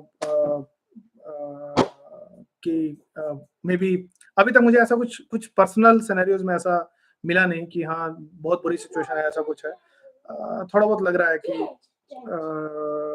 स्टूडेंट्स बोलते हैं कि शायद उनको जॉब नहीं मिल रही है, या उनको थोड़ी प्रॉब्लम हो रही है, but I can not generalise everything. ये लोकेशन पे भी डिपेंड कर सकता है, ये लोगों के खुद के कैलिबर पे भी डिपेंड कर सकता है, पार्ट टाइम और फुल टाइम के सिनेरियो में भी डिफरेंट हो सकता है। So but already I feel that till now situation is under control, इतना कोई बुरा नहीं है। जिंदगी झंडवा फिर भी गोंडवा, dialogue is good. follow your heart, yes, you should follow your heart but smartly. I also followed my heart मतलब मैं बिजनेस करना चाहता था। क्या करना है इस पे हम डिस्कस करेंगे, मैं अलग लाइव सेशन करूंगा इसके ऊपर कि क्या करना है बिजनेस के अंदर, कैसे डिसाइड करें। मैंने कैसे डिसाइड किया कि मुझे ये करना है, और मेरा कनेक्टिंग द डॉट्स, मेरे पुराने डॉट्स कैसे कनेक्ट हुए इसके साथ, कि मैं जो कुछ भी ये कर पा रहा हूँ इस बिजनेस में, इन सब चीजों के लिए टेक्निकल टूल्स जो मुझे मिले वो सारे मेरे पास कहाँ से आए। So that is more important. तो आपका माइंड खुद ही बता देगा कि आप इस चीज के लिए बने हो या नहीं बने हो। किसी चीज को जबरदस्ती करने की कोशिश करोगे तो नहीं कर पाओगे। So just follow your heart is not completely true. आपके पास वो सारे टूल्स भी होने चाहिए, वो एग्जीक्यूशन पावर भी होनी चाहिए।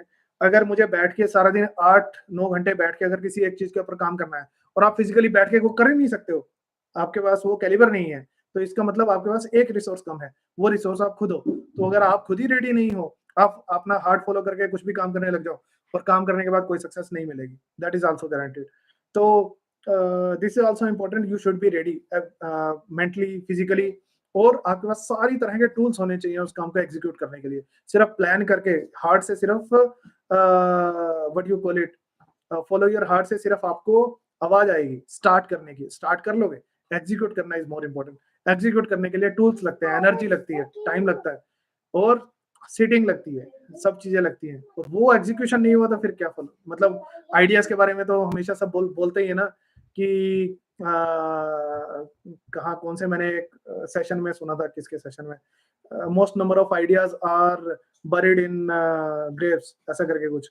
मतलब आइडिया तो लोग कहते हैं वो इंडिया में आप किसी को भी पकड़ के पूछ लो, वो भी आइडिया दे देगा आपको, राह चलता आदमी भी आइडिया दे देगा। आइडिया की कोई वैल्यू नहीं है। तो फॉलो योर हार्ट, मतलब वो आइडिया मिलता है आपको। एग्जीक्यूशन बड़ी गेम है, एग्जीक्यूशन से ही सब कुछ आता है। अगर मैं भी सिर्फ अपने हार्ट को फॉलो करके कोई बिजनेस स्टार्ट कर देता, एग्जीक्यूट नहीं करता, रिजल्ट नहीं देता, तो फिर उसका कोई फायदा नहीं है। उसका एग्जीक्यूशन के बिना उसकी कोई वैल्यू नहीं है। I have to study permit refusal and you give me some hope. There is a lot of hope, और उसके लिए आपको द इमिग्रेशन गुरुज चैनल देखना चाहिए, क्योंकि होप सारी आपको अपने वीजा के लिए कब तक अप्लाई करना है, कैसे अप्लाई करना है, आपके ऐसे ऐसे केसेस वहां पे मैंने डाले हुए हैं। तो आप देखोगे कि ये लोग भी तो हैं जो 5 रिफ्यूजल के बाद वीजा ले रहे हैं। ये लोग जीवो 5 मिनट बेटा, ऐसे लोग भी तो हैं जो 51 की एज में वीजा ले रहे हैं। आफ्टर 40 वाले कितने सारे लोग हैं। तो इन सब के तो वीजा आए हैं 5 रिफ्यूजल वाले, 10 रिफ्यूजल वाले। If there are people who are getting visa after this many refusals, तो आपकी प्रोफाइल तो क्या ही है, आपका वीजा क्यों नहीं आएगा। तो don't worry about your profile. आपको अपनी प्रोफाइल लगती है और अपनी प्रॉब्लम लगती है कि सबसे बड़ी है। दुनिया में देखो, आपको समझ आएगा कि और लोगों की प्रॉब्लम्स कितनी बड़ी है, और आपकी प्रोफाइल अगर कॉम्प्लेक्स है तो आपसे ज्यादा कॉम्प्लेक्स प्रोफाइल वाले लोग कितने ज्यादा है। At age 38, 36, which province will get PR easily? मैं अल्बर्टा में हूँ। अल्बर्टा में मुझे लगता है कि सबसे अच्छा ऑप्शन है, so you can come to Alberta. Saskatchewan, Manitoba, Nova Scotia भी अच्छा है। Thank you Ritesh.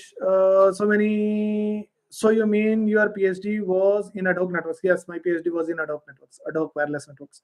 मेरी MTech भी इसी में है, और मेरी MS भी इसी में है, और PhD भी इसी में ही स्टार्ट की थी। Thank you. Okay, this is done. Nice and very inspiring journey. अभी ऐसा कुछ क्लियर नहीं है इंस्पायरिंग जर्नी, तो अभी तक जो है शायद जिन लोगों ने ऐसा कुछ नहीं किया है शायद उनके लिए इंस्पायरिंग होगी। बट देयर आर पीपल जिनसे मैं इंस्पिरेशन लेता हूँ, ऑनलाइन भर के भरे हुए मतलब भर के लोग हैं जिनसे इंस्पिरेशन ली जा सकती है।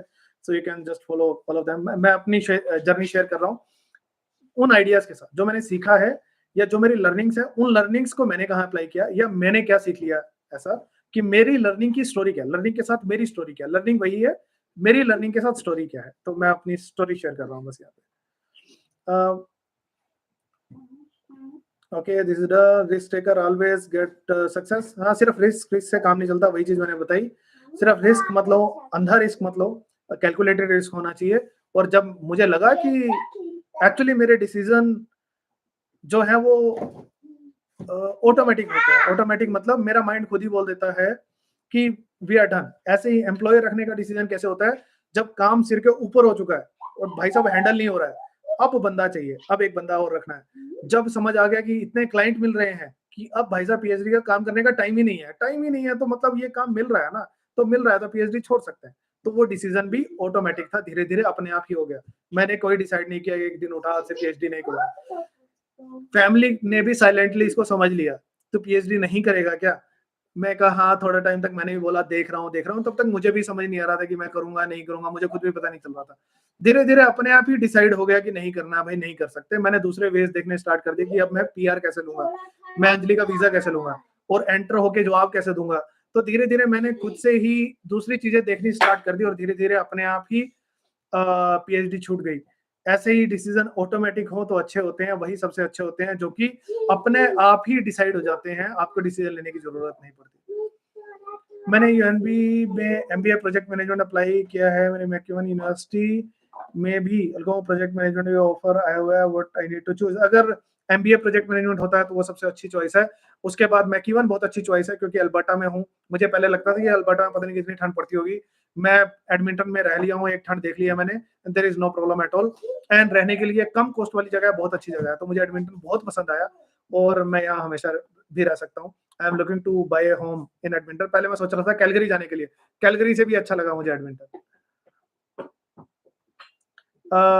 Is 1 year of PG enough for PR?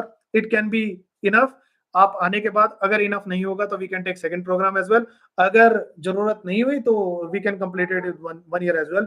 There is good possibility कि आप 1 साल के साथ भी अपनी पीआर ले सकते हो, दूसरे साल की स्टडी ना करनी पड़े, अल्बर्टा में ये पॉसिबल है। ओके, आई गेस बहुत लंबा सेशन हो गया, कॉल से बहुत आ रहे हैं क्योंकि इंडिया मॉर्निंग हो गई है, और इंडिया मॉर्निंग होने के बाद तो क्लाइंट्स के कॉल आने लगते ही हैं। So let's go into that zone now, काम स्टार्ट करते हैं। Let's get back to work. LMIA के बाद पीआर प्रोसेस क्या है? LMIA के बाद पीआर प्रोसेस ऑलमोस्ट कुछ बचता नहीं है, PNP ही मिल जाता है आपको, बस पीआर डन है आपकी, डोंट वरी। मैं भी वही ढूंढ रहा हूँ, बस जैसे अपना होगा तो आपके साथ भी शेयर करूंगा मैं। तो लेस्ट आई एम होपिंग कि नेक्स्ट 2 मंथ्स के अंदर शायद पीआर का कुछ ना कुछ प्रोसेस बनना चाहिए, पैसे देके ही बनना चाहिए, तो that is the mindset right now. Thank you so much everyone for joining this session and watching this live for a long time, जो शुरू से लास्ट तक जो देख रहे हैं, thank you so much. if you feel that anyone is in this kind of zone और journey, जो स्ट्रगल कर रहे हैं डिसाइड करने में कि क्या करना चाहिए और कैसे डिसीजन लेने चाहिए, क्या करना चाहिए, उनके लिए शायद ये सब स्टोरीज बेनिफिशियल हो सकती हैं। मैं छोटी छोटी वीडियोस नहीं बना रहा हूँ क्योंकि मेरा पर्पस वो मिलियंस ऑफ सब्सक्राइबर इकट्ठे करना नहीं है। अगर किसी को जर्नी में एक्चुअली कुछ दिखता है तो वो 1 घंटा भी देख लेंगे, और वही मेरा पर्पस है। और मेरे पास टाइम भी नहीं है मैं वीडियो बनाऊं, एडिट करूं, करवाऊं और उसको पोस्ट कराऊं। मैं उस जोन में नहीं जाना चाहता। मैं जो है जैसा है रो, मैं ऐसे ही शेयर करना चाहता हूँ। This is how I want to share, और यही मेथड मुझे सही लग रहा है अभी तक। आगे जो होगा मुझे पता नहीं। अगर कुछ लोगों की को भी इंस्पिरेशन मिलती है, लाइफ बदलती है, that will be good for me, that will be good enough for me at least. अभी के लिए ऐसे ही चलने वाला है। बहुत सारे टॉपिक्स हैं जिस पे डिस्कस करना चाहता हूँ। मोस्टली लाइव उस टाइम पे करता हूँ मैं जो इंडिया में अर्ली मॉर्निंग टाइम होता है, क्योंकि मेरे पास स्पेयर टाइम वही वाला है।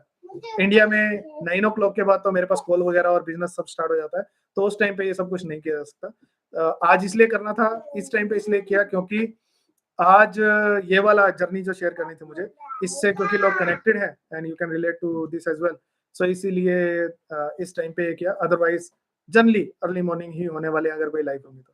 Thank you so much everyone for being with me in this live. और अगर कोई क्वेश्चन है तो just ping me on my WhatsApp number. आप अगर कुछ जानना चाहते हैं प्रोफेशनल पर्सनल लाइफ से related, so you can just leave in the comments. I will try to make a live on that as well.